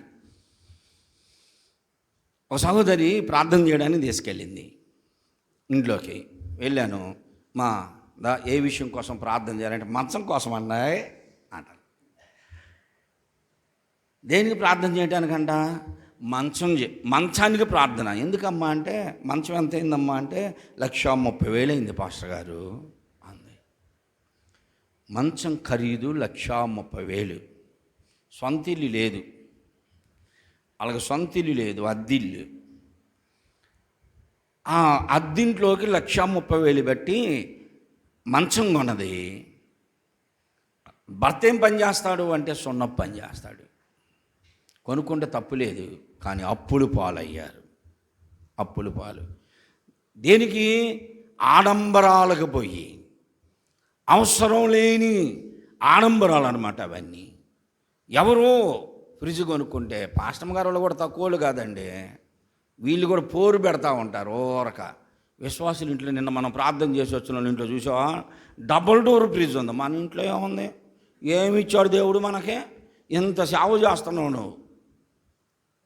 ఇంకా కొంతమంది పాస్టర్ గారు పాస్టమ్ గారు ఇద్దరు తిట్టుకుంటారు, నీ ప్రార్థన సరైంది కాదు, నువ్వు చేస్తే కదా సరిగ్గా. ఆడంబరాలు ఎవరు మన విశ్వాసుల ఇంట్లోకి పోయి చూసి వచ్చినాయి అన్నీ మన ఇంట్లో ఉండాలనుకోకూడదు. మనకు అవసరమైంది ఖచ్చితంగా ప్రజలు విశ్వాసులు గుర్తించి మన ఇంటికి తీసుకొస్తాడు. దేవుని ప్రేరేపణ అది, అలా ఉండాలి. ఆడంబరాలకు వెళ్ళి కారులు కొనటం, బైకులు కొనటం, బంగారం కొనటం, ఇలాగా. ఒక పాస్టర్ గారు ఈ మధ్యకాలంలో అమ్మాయికి పెళ్లి చేశాడు. నాకు ఒక కుమారుడు కుమార్తె ఉన్నారు, వారికి వివాహ కార్యక్రమం ఉంది. వాళ్ళకి నా కుమారుడికి నేను చెప్తాను, రే చర్చి ముందే నేను 3 రోజులు మీటింగ్ పెడతా, 3వ రోజు నీ పెళ్ళి అన్న. 3వ రోజు నీ పెళ్ళి, 3 రోజులు మీటింగ్స్ పెడతా, స్వార్థ కోటాలు. 2 రోజులు కోటం జరిగితే 3వ రోజు నీ పెళ్ళి అంటే, మీటింగ్లో చేస్తావా నాకు పెళ్ళి అంటాడు. పెద్ద కళ్యాణ మండపం తీసుకోవాలి, ఎవరో చేశారు, మనకు ఆ స్తోమత లేదురా. మనకందరూ వస్తారు, చాలామంది వస్తారు, ఏంటాడు పాస్టర్ ఫెలోషిప్, పాస్టర్స్ వస్తారు, వాళ్ళని వస్తారు, వీళ్ళు వస్తారు అంటే ఎవరన్నారా అని. ఇంటి ముందు మా లైన్ కూడా చిన్న లైన్, అది ఎక్కడ చేస్తావు? నేను చేసుకోను అసలు, నువ్వు చేసుకోకపోయినా పర్వాలా, కానీ నేను ఇక్కడే చేస్తా అంటా. నేను ఎందుకు? మండపానికి పెట్టే డబ్బులు, ఫంక్షన్ హాల్కి పెట్టే డబ్బులు వచ్చిన సేవకులు కానికిచ్చి పంపించవచ్చు, అది నా ఉద్దేశం.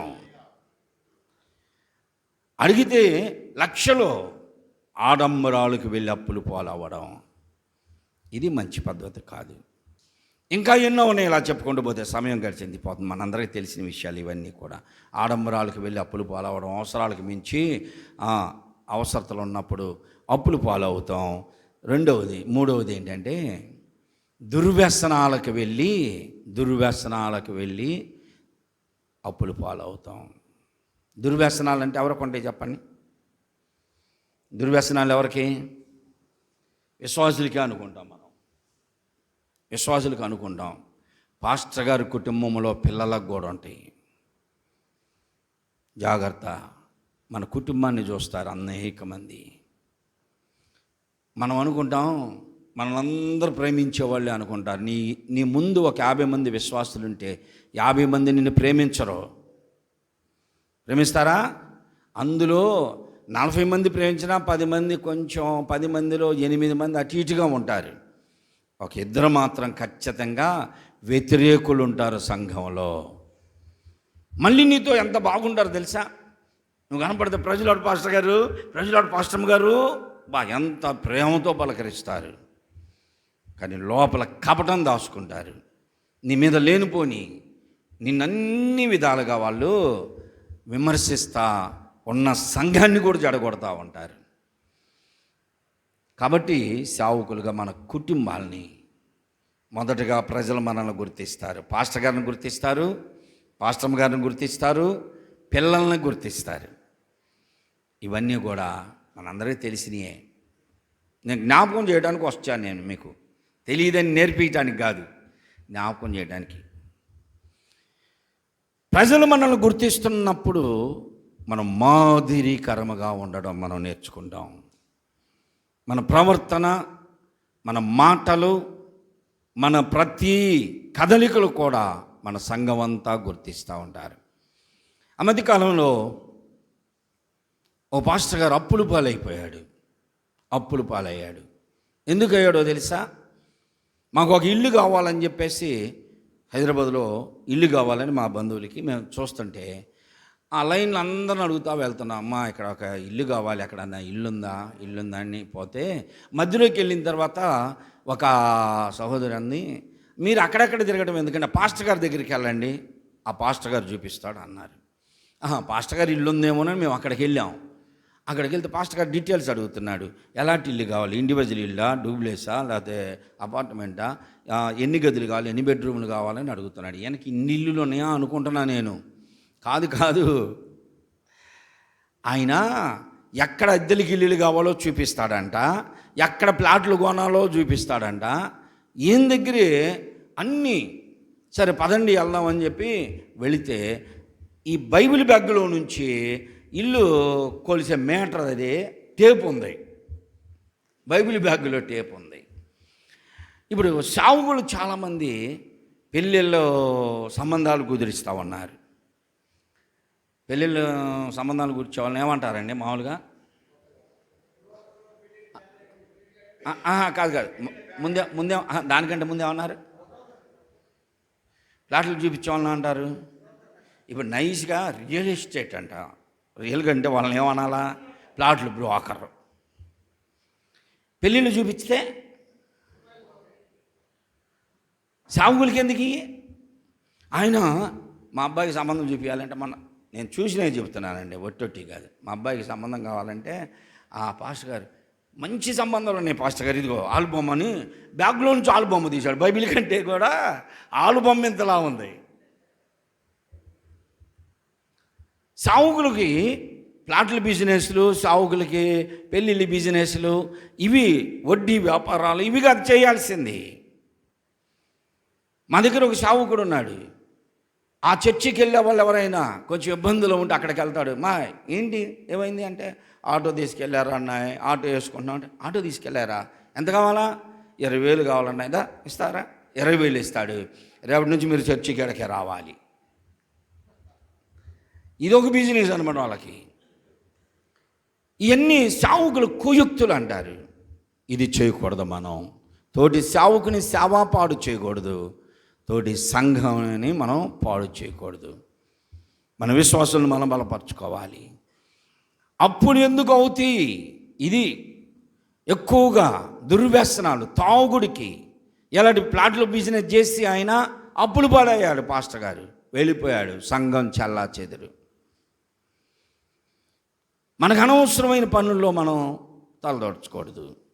దుర్వ్యసనాలు. మన పిల్లలు దేవుని మందిరంలో ఉండవలసిన వారు గేమ్స్ ఆడి ఫోనులో గేమ్స్ ఆడుకుంటూ ఊరక ఏదో చిన్న గేమ్స్ ఆడుకుంటున్నారు అనుకుంటే 13 సంవత్సరాల అబ్బాయి 36,000 పెట్టేశాడు. పిల్లలు, పాస్టర్ గారి పిల్లలు. దుర్వ్యసనాలు ఇలాంటివన్నీ ఎన్నో ఉన్నాయి. అలాగా మనం అప్పులు పాలవుతాం. సరే, అప్పులు ఎందుకు అవుతాయో చెప్పా. ఇప్పుడు ఈయన ఎవరో తెలుసా? బైబిల్ గ్రంథంలో మనం చదువుకున్న ఆయన ఎవరో? ప్రవక్త శిష్యుడు. ప్రవక్త శిష్యుడే అసలు ఎప్పుడు ఆయన ప్రవక్తకి శిష్యుడిగా వచ్చాడు? ఈయన ఎవరు? అసలు ఈయన పేరేంటి? మనం చూస్తే మీరు ఇప్పుడు ఒకవేళ మీరు సహించవచ్చు, సహించకపోవచ్చు, అంటే ఒప్పుకోవచ్చు, ఒప్పుకోకపోవచ్చు. ఈయన ఎవరో తెలుసా? ఏలియా ప్రవక్త కాలంలో ఉన్నాడు. ఆహాబు రాజు సైనాధిపతి. ఎక్కడ చూస్తాం మనం ఎన్ని అంటే 18వ అధ్యాయం, రాజుల మొదటి గ్రంథం 18వ అధ్యాయం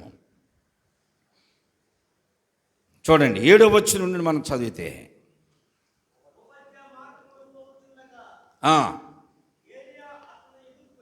ఓబద్యా, ప్రవక్త అయిన ఓబద్యా కాదు, ఆహాబు రాజు దగ్గర ఉన్నటువంటి సైనాధిపతి ఓబద్యా మార్గమున పోవుచుండగా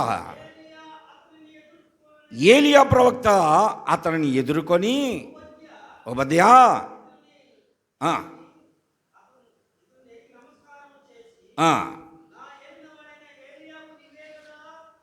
ఓబద్య మార్గమును వెళుతూ ఉండగా ఏలియా ప్రవక్త అతనిని ఎదుర్కొన్నాడు. బాయ్ ఓబద్యాయిట అని పిలిచాడు. ఓబద్య అతని దగ్గరికి వచ్చి అతను చూసి ప్రైజ్లాడ్ పాస్టర్ గారు ప్రైజ్లాడ్ గుర్తుపట్టాడు. అయ్యా, నా ఏలిన వాడవు, నువ్వు ప్రవక్తవు కదా, ఏలియా ప్రవక్తవు కదా నువ్వు. ఆ రోజున మన రాజుని ఎదిరించి ధైర్యముగా వర్తమానమని చెప్పి వెళ్ళిపోయావు. ఇంతకాలం ఎక్కడున్నావు? ఇంచుమించు 3 సంవత్సరాలు జరిగిపోయినాయి. ఇప్పుడు ఎక్కడున్నావు నువ్వు? ఏమిటి విషయం? నువ్వు ఏలియావేనా అంటే అవును నేను ఏలియానే. ఇప్పుడు నేను నీకు ఒక మాట చెప్తున్నాను, వింటావా అని రాజుకు వర్తమానం చెప్పిరాపో, నేను ఇక్కడే ఉన్నాను వెళ్ళి యాకోబుకు చెప్పిరా అంటే ఆయన ఒక మంచి మాట అన్నాడు తెలుసా? నాయనా, నా ఏలినవాడా, నీవిప్పుడు నా రాజుకి ఈ వర్తమానం చెప్పమన్నావు. నేను వెళ్ళి చెప్పి ఆయన తీసుకొని వచ్చే లోపల దేవుని ఆత్మ నిన్ను కొనిపోతుందేమో. దేవుని స్తోత్రం. ఒక సైన్యాధిపతి అంటే ఈ ఏలియా గారి యొక్క దైవికమైనటువంటి స్థితి ఆయన గుర్తించాడు. ఎందుకో తెలుసా? రాజు దగ్గరకు వచ్చి వర్తమానం చెప్పి అతడు వెళ్తూ ఉండగా అదృశ్య అయిపోయాడు. దేవుడి ఆత్మ ఆయన ఎత్తుకొని పోయింది. వారందరూ దేవులాడారు, దొరకలేదు. దేవుడు ఆయన్ని తీసుకొని వెళ్ళాడు, అదృశ్య అయ్యాడు, ఎక్కడో దించాడు. ఇప్పుడు అలా జరిగింది అనుకో, నా రాజు నన్ను చంపేస్తాడు అంటే నిశ్చయముగా నేను వెళ్ళనయ్యా, యెహోవా జీవంతో ఇక్కడే ఉంటాను, పో పిలుచుకురా పో అంటే పిలుచుకొచ్చాడు. ఆ రోజున వారు మాట్లాడుకున్నారు. ఆ తర్వాత అలా చదువుకుంటూ 9వ వచనం దాకా వస్తే చదవండి.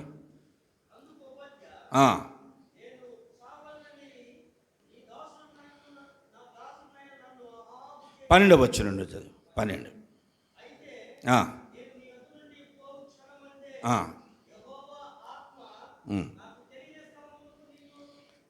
తీసుకొని వెళ్ళిపోద్ది అని చెప్పేశాడు. 21వ వచనం దాకా అక్కడ ఉంటుంది.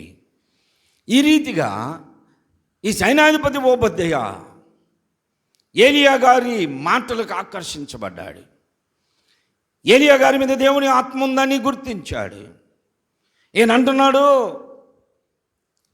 నా ఏలినవాడా, నేను బాల్యము నుండి 12-13 వచనాలు చదివితే చెబుతాడు అక్కడ. నేను బాల్యము నుండి యెహోవా యందు భయభక్తులు గలవాడనని,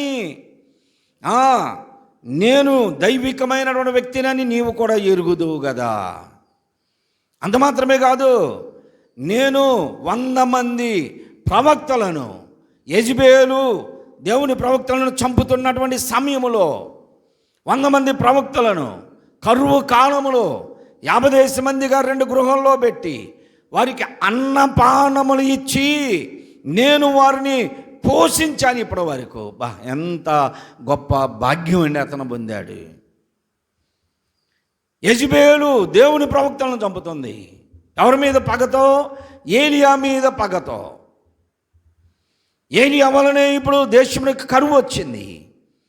ఏలియా వలనే మన రాజ్యం ఇలాగ అయిపోయింది. కాబట్టి యెహోవా ప్రవక్తలనేవాడు లేకుండా అందరిని చంపేసేయండి అని ఎవరికి అప్పగించారు తెలుసా ఆ పని అప్పగించింది ఓబద్యాకే. ఈయన ఏం చేస్తున్నాడంటే 100 మంది ప్రవక్తలను 50 మందిగా 2 గుహల్లో దాసి రాజుకు తెలియని రహస్య స్థలములో కూడా సైన్యాధిపతులకు తెలుసు. అందుకని ఈ 3.5 సంవత్సరములో అన్నమును, ఆహారమును, పానమును ఇచ్చి రాజు కుటుంబానికి తప్ప రాజ్యములో ఎవరికి దొరకని నీరు సావుకులకి, ప్రవక్తలకి ఇచ్చి పోషిస్తున్నాడు ఆయన.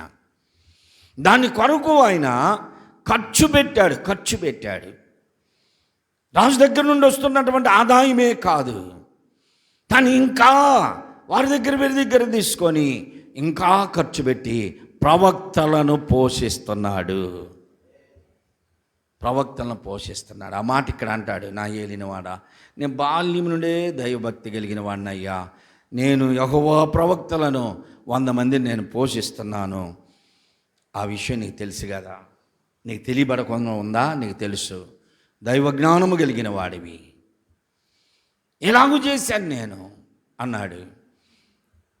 అక్కడ బలి అర్పణ బయలు ప్రవక్తలో ఏలియాకి జరిగినటువంటి ఆ పందెంలో గెలిచాడు. దేవుని ఆత్మ దిగింది. ఇప్పుడు ఏలియా గారు అన్నాడు, బయలు ప్రవక్తలను ఒక్కళ్ళను కూడా తప్పించుకొని పోకుండా అందరిని పట్టుకోండి, వారిని చంపేయండి అని ఎవరికి చెప్పాడు? ప్రజలు చేయగలరా? ప్రజలు చేస్తారా? ప్రజలు చేయగలరా? బయలు ప్రవక్తలను పట్టుకొని చంపే అంత ధైర్యం ప్రజలకు ఉంటుందా? లేదు. ఆ పని చేయగలిగింది ఓబద్యానే. కత్తులు కటారులు ప్రజల దగ్గర ఉండవు, సైనికుల దగ్గరే ఉంటాయి. దేవుని ఆత్మచేత రగిలిపోతున్నాడు ఆయన. దేవుని పని మీద భక్తి కలిగిన వాడు ఓబద్యా. ప్రవక్త అయిన ఓబద్యా కాదు, సైన్యాధిపతి. ఏ పని చేసినా ఎక్కడ ఉన్నా దేవుని పని మీద శ్రద్ధ కలిగి ఆసక్తి కలిగి పరిశుద్ధాత్మ చేత ప్రేరేపణ కలిగినటువంటి వారు ఎవరైనా ఆత్మతో రగిలిపోతూ ఉంటారు. దేవుని స్తోత్రం.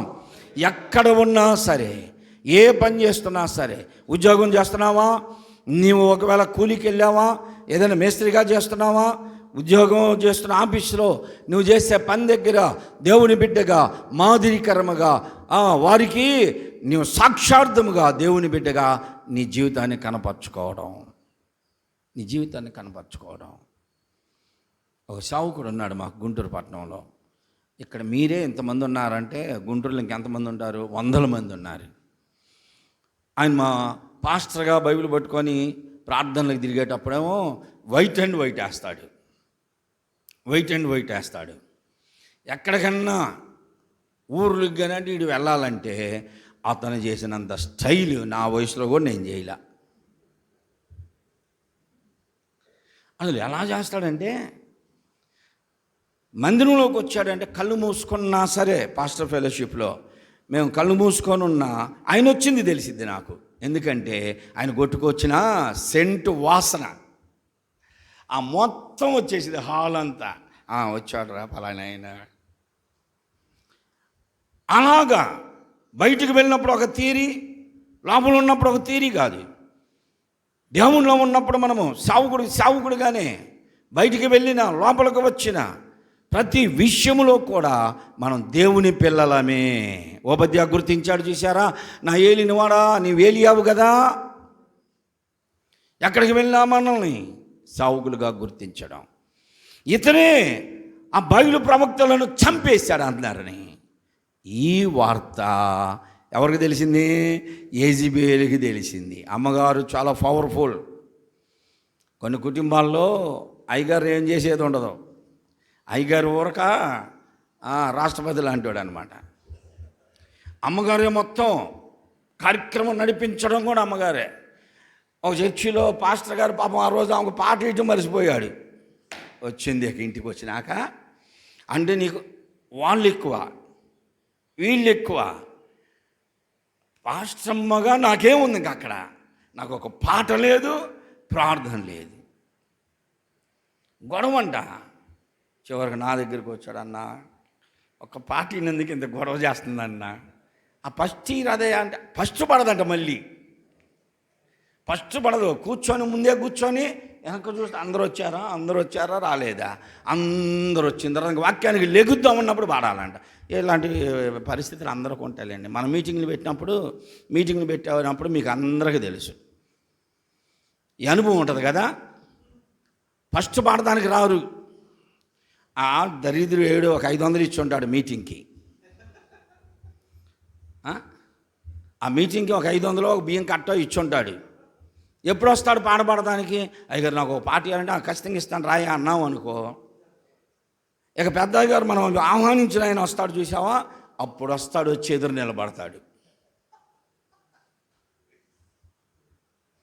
నిలబడి సైగ చేస్తుంటాడు. వాడికి ఒక పార్టీకి పోతే సంఘాన్ని మొత్తం జరగొడతాడు, పేటకు మొత్తం వాడు వెళ్ళాడు. ఆ పేటలో ఇక వాడు ఏదో పదవి. ఎలాంటి వాళ్ళు చాలామంది ఉంటారు. ఓబద్యా ఖడ్గము చేత బయలు ప్రవక్తలను చంపేసింది ఓబద్యాని. ఆ విషయము యెజబేలుకి తెలిసింది. ఏలియాను ఓబద్యాను కలిసి ఈ పని చేసి ఇద్దరూ పారిపోయారు, ఇద్దరూ వెళ్ళిపోయారు. ఈ సమయంలో ఓబద్య రాజుద్యోగమును మానేశాడు.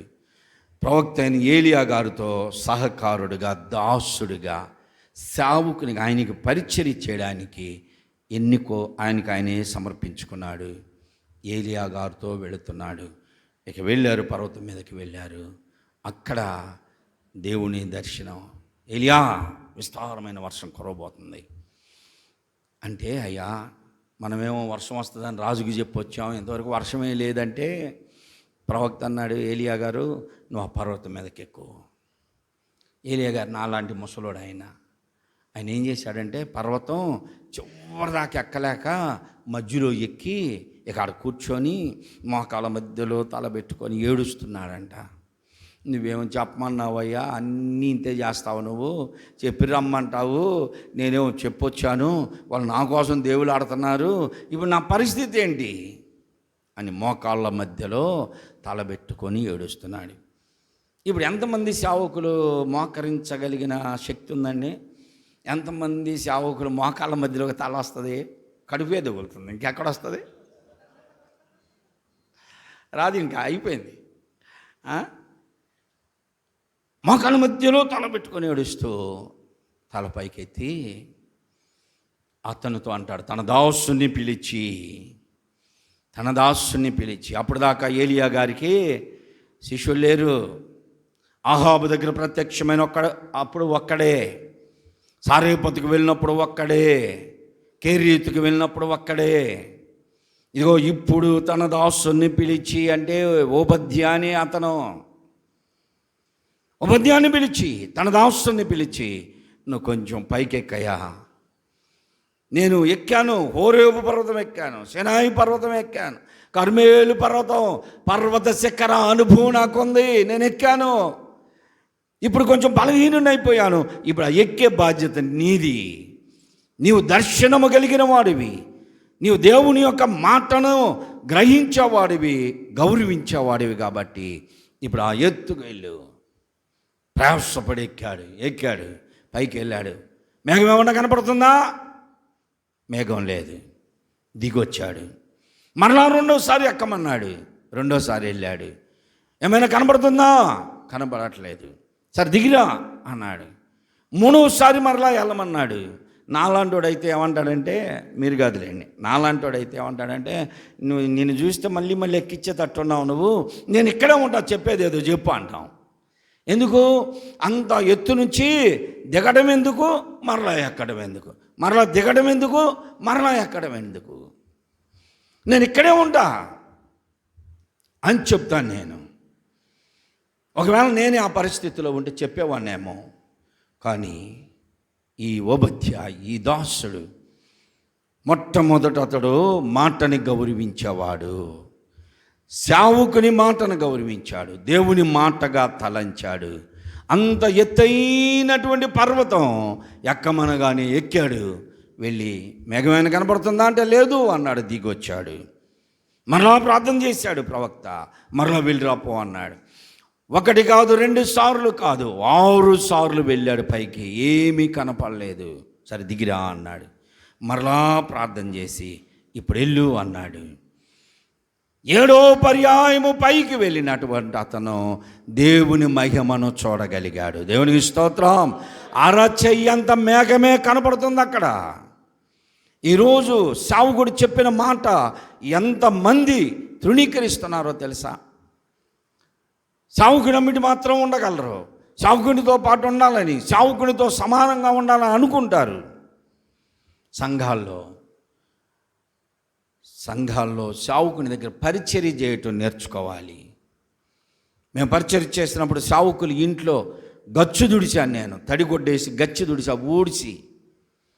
సేవకులు బట్టలు ఉతికాను, నేను కడ్రారులు ఉతికాను. నేను మా అమ్మ కొంచెం రోషం కలిగింది, అంత ఊడిగం చేస్తావు ఎందుకురా అంటే, వారు నా సేవకులు. మా నాన్నగారు సేవకుడే, కానీ నేను ట్రైనింగ్కి వెళ్ళిన దగ్గర సేవకులు వాళ్ళు. దేవుడు నాకు ఇచ్చినటువంటి సేవకుడు ఆయన. ప్రస్తుతం ఇప్పుడు నేను ఉన్నప్పుడు ఆయన నా సేవకుడు. వారి ఇంట్లో ఏ పని చెప్పినా చేశాను. కడ్రాయిలు కూడా ఉతికాను, బట్టలు ఉతికాను. నా తల్లి చూసి ఏడ్చేది, తీసుకెళ్ళి అక్కడ పడేసే వాళ్ళకి చాకరీ చేయమని అని. ఆ రోజు సేవకులు ఆ ఇంట్లో పరిచర్య చేసి మందిరాల్లో ఊడ్చి పరిచర్య చేశాను కాబట్టి ఈరోజు నాకు 20 మంది ఆ సహోదరులు అలాంటి వాళ్ళని ఇచ్చాడు. దేవునికి స్తోత్రం. 20 మంది నా దగ్గర. నేను చదువులేనోడిని. అందరూ 20 మందిలో 5 ఉద్యోగాలు చేసేవాళ్ళు ఉన్నారు. మిగిలిన వారు బేల్దారి మేస్తర్లు, రాడ్ బెండింగ్ మేస్తర్లు, ఎలక్ట్రీషియన్ మేస్తర్లు, ప్లంబర్ మేస్తర్లు. వాళ్ళ దగ్గర ఇంకొక 20 మంది పని చేస్తూ ఉంటారు. వాళ్ళని ఎవరినైనా సరే మందిరంలోకి వచ్చిన తర్వాత ఆ కుర్చీ వేయి అంటే వేస్తాడు, సాప వేయి అంటే వేస్తారు. ఎలాగా తగ్గింపు జీవితం నేర్పించా. మనం ఎప్పుడైతే నేర్చుకుంటామో ఉపాధ్య ఎన్నిక చేయబడిన వాడు, ఈయన పిలవలా సేవ కొరకు అతనికి అతనే సమర్పించుకొని వచ్చాడు. ఒక విషయమేనండి, దేవుని స్తోత్రం చెప్పడం ఒకసారి. దేవుడు నన్ను పిలవలా, నేనే సేవకు సమర్పించుకున్నా. మా నాన్నగారు నన్ను సేవకు సమర్పించి నాకు సమర్పణ రావు అని పేరు పెట్టాడు. సమర్పణ రావు అని పేరు పెట్టాడు. హెల్త్ డిపార్ట్మెంట్లో ఉద్యోగం దేవుడు ఆడుకున్నా. హెల్త్ డిపార్ట్మెంట్లో ఉద్యోగం చేశా 2 సంవత్సరాలు.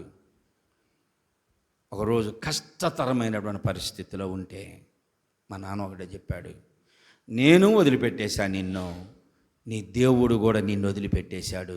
నువ్వెంత సేవ చేసినా అది అభివృద్ధి చెందదు, నీ పని చేసుకొని బతుకో అని వెళ్ళిపోయాడంతే. మంచి సేవకుడు మా నాన్నగారు. నాకు అర్థం కాలేదు, ఎందుకు ఇలా చెప్పాడు అర్థం కాలేదు. 2 పిల్లలు, భార్య, నేను సంఘంలో పరిచర్య చేస్తున్నా. సంఘం అప్పగిస్తే ఆ సంఘంలో నాకు వచ్చేది 15-20 రూపాయలు కానుకలు. దశమగలే వస్తే మొత్తం కలిపిన 50-60 రూపాయలే. 1995లో సంగతి నేను చెప్తున్నా. కుటుంబంలో ఖర్చు ఎక్కువ. మా నాన్నగారు వచ్చి అలా చెప్పాడు. సరే, నేను అప్పటికే పని చేస్తున్నా. ఈ కానుకలు ఇవన్నీ కలిపి 55-60 రూపాయల లోపు వస్తే నేను చేసేటువంటి హెల్త్ డిపార్ట్మెంట్లో 300-400 ఇచ్చేవాళ్ళు. అంటే రోజుకు 25 రూపాయల లెక్కన. అయినా సరే సేవకుడు చెప్పాడని చెప్పేసి వదిలేసి పరిపూర్ణమైన సేవలోనికి వచ్చిన తర్వాత దేవుడు నన్ను దీవించాడు. దేవునికి సమర్పించుకున్నాను నేను. ఒకటే మాట, దేవుని పని కొరకు నిన్ను సమర్పించి నీకు సమర్పణ అని పేరు పెట్టాం. నువ్వు పని చేసుకొని బతుకుతాను అంటున్నాపో చేసుకో. 2 విధాలుగా మనం కాదు. దేవుడు నిన్ను పిలిచాడా, పిలుపుని బట్టి పరిచర్య చేయి. నువ్వు సమర్పించుకున్నావా, నీ సమర్పణ బట్టి పని చేయి. ఒక మాట చెప్పండి, నేను ముగిస్తా.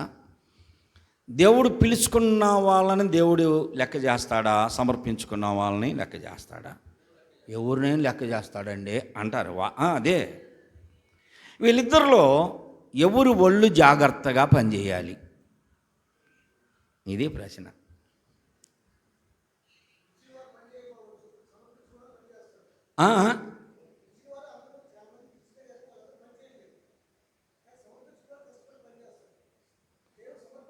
పాస్టర్ గారు, మీ పేరు?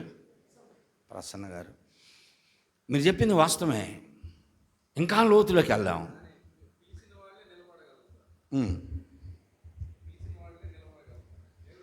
మనందరం సావుకులు.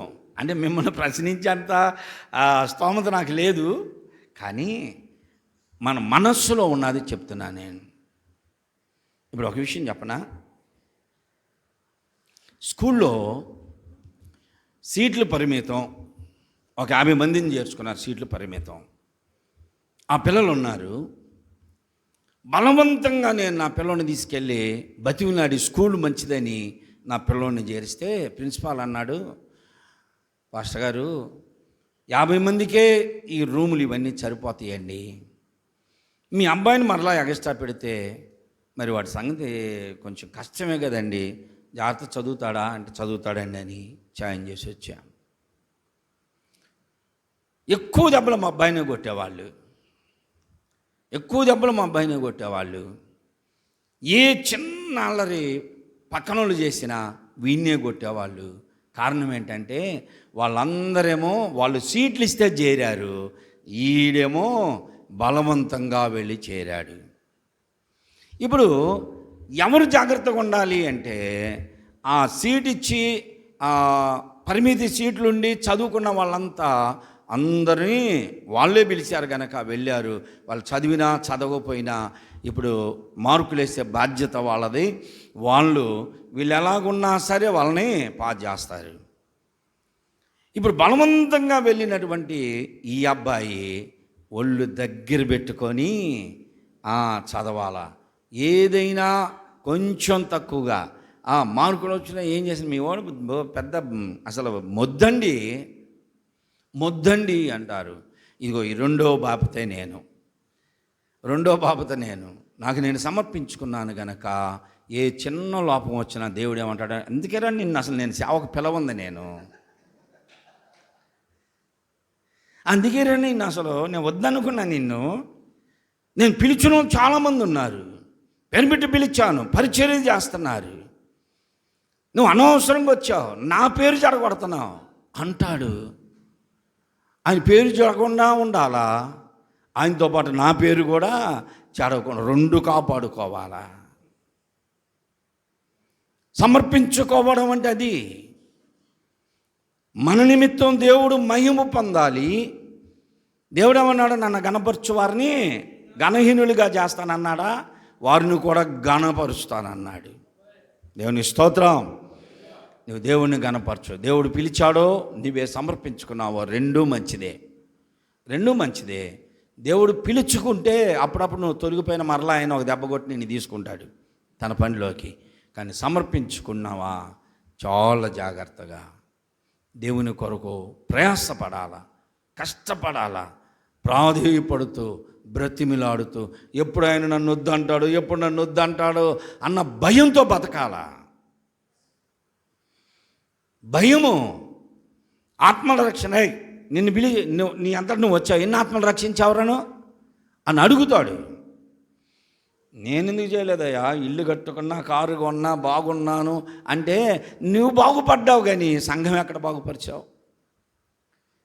నువ్వు నీ కడుపుకే నువ్వు చూసుకున్నావు, ఆత్మల రక్షణ భారమ కలిగలేవు అని చెప్పాడు. ఇదిగో ఈ ఓబద్య సావుకులను పోషించి, ప్రవక్తలను పోషించి అప్పుల పాల చనిపోయాడు గనక ఇప్పుడు ఏమో కొన్ని రోజులు కుటుంబాన్ని జరుపుకుంది. ఎలీషా ప్రవక్త కాలం వచ్చేసరికి ఇప్పుడు వచ్చింది ఎడకి. అయ్యా నీ దాసుడు నా పెనిమిటి చనిపోయాడు, నీకు కూడా తెలుసు కదా, ఆయన మంచి నమ్మకమైన వాడు. అప్పులోళ్ళు వచ్చారా, ఇప్పుడు ఏం చేయమంటావు? సరే, అదంతా మనకు తెలుసు కాబట్టి ఎలీషా ప్రవక్త ఆమె దగ్గర ఏముందో అడిగాడు, ఆమె చెప్పింది, నూనెని అభివృద్ధి చేశారు, అమ్ముకున్నారు, బాకీలు తీసుకున్నారు, అయిపోయింది కదా. ఇప్పుడు ఫస్ట్ చెప్పిన కథలోకి వెళ్దాం, ముగిచ్చేస్తున్నా.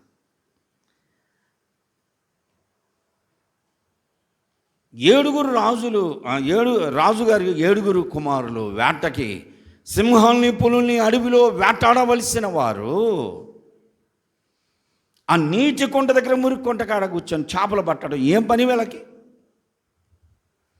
సావుకుడిగా మనము చేయవలసింది అరణ్యము వంటి లోకములో క్రూర జంతువులు వంటి దురాత్మ శక్తులతో మనం పోరాడాలి.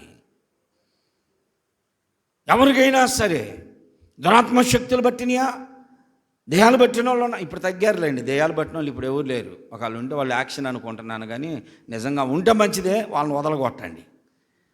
ఆ కాలంలో ఎటు చూసినా లంబడు దెయ్యాలనేవాళ్ళు, కొరివి దెయ్యాలనేవాళ్ళు, ఇలాంటివన్నీ అప్పుడు చూసాం. ఇప్పుడు ఉంటే మంచిదే, దెయ్యాలు వదలగొట్టండి. మేము కూడా అలాగనే వస్తే వదలగొడుతూనే ఉంటాం, తప్పు లేదు, అది నేను తప్పు అంటల్లా. మళ్ళీ మీరు వేరే విధంగా వచ్చిన పాస్టర్ గారు ఏం తెచ్చావు ప్రెసిడెంట్ గారు, నువ్వు ఆయన దెయ్యాలు లేవు అంటున్నాడు, మా ఏరియాకి రమ్మను అంటారు. ఇవన్నీ వింటా నేను. సరే, అద్భుతాలు చేయండి, సూచక్రియలు చేయండి, ఇవన్నీ కూడా మన పేరు ప్రతిష్టల కోసం కాదు. ఎవరి కోసం చేయాలి? మన రక్షకుడైన క్రీస్తు నామము జయము పొందినట్లుగా మనం చేయవలసినది. పోరాడును, వాళ్ళని గెలికించుకొని ఎవరు దేవుడు రా అని వాళ్ళ గ్రంథాలు వీళ్ళ గ్రంథాలు వాళ్ళు వీళ్ళు అనవసరం. మనకి మన రక్షకుడైనటువంటి యేసుక్రీస్తుని గొప్ప చేయటం. ఒకప్పుడు నేను వెనకటి కాలం ఉన్నని చెప్పానుగా, ఆ రోజుల్లో గొడవలు జరిగాయి, ఇద్దరు ఆడవాళ్ళకి గొడవలు జరిగాయి. ఎప్పుడు గొడవలు జరుగుతాయి? అప్పుడు పంపులు ఉండేవి, ఇప్పుడేముంది ఇళ్లలోనే ఉన్నాయిలే మీకు. మా కాలంలో వీధి పంపులు కాడకు పోయి వంతులు పెట్టుకొని బిందెలు రాత్రి అంతా అక్కడ బిందెలు వరుసగా పెట్టి తెల్లారిపోయి తెచ్చుకోవాలి. ఎవరన్నా మధ్యలో కొంతమంది తెలివి కలిగిన వాళ్ళు ఉంటారు, మీలాంటి వాళ్ళు. ఈ బిందె అటు ఆ బిందె ఇటు జరిపేసి వస్తారు. ఇంకా అక్కడ గొడవలు. ఈ గొడవ ఎక్కడ దాకపోద్దంటే అసలు నీ మొగుడు మంచోడు కాదే అని నాకు అడగబోద్ది. గొడవ వచ్చింది ఎక్కడ? నీళ్ళు పట్టే దగ్గర. మొగుడు నాకెందుకు పోయో? ఇంకా పచ్చిబూతులమ్మ, నీ మొగుడు చాలా అంటే ఊరుకుంటుందా? ఊరుకుంటుందా? నా మూడేడు జాతకానుడే ఎందుకని తీసుకోవాలి మనం? అంటే నేను ఉదాహరణ చెప్పా. నీ దేవుడు అలా అంటాడు, నీ దేవుడు అలా అంటాడు, ఈ దేవుడు అలా అంటాడు. మైకు పట్టుకున్నారంటే కొంతమంది పాస్టర్లు. నేను అందుకనే సంఘంలో తప్ప బయట ఎక్కడ ఈ పాట పాడిను. మాట్లాడే దేవుడవు నీవు, మాట్లాడని రాయివి చెట్టువు నీవు కాదు. పబ్లిక్లో పెట్టి మనం పాడుతున్నాం అనుకో, మన్నకం మీరేదో మీరు చూసుకోండి. మాదేవు.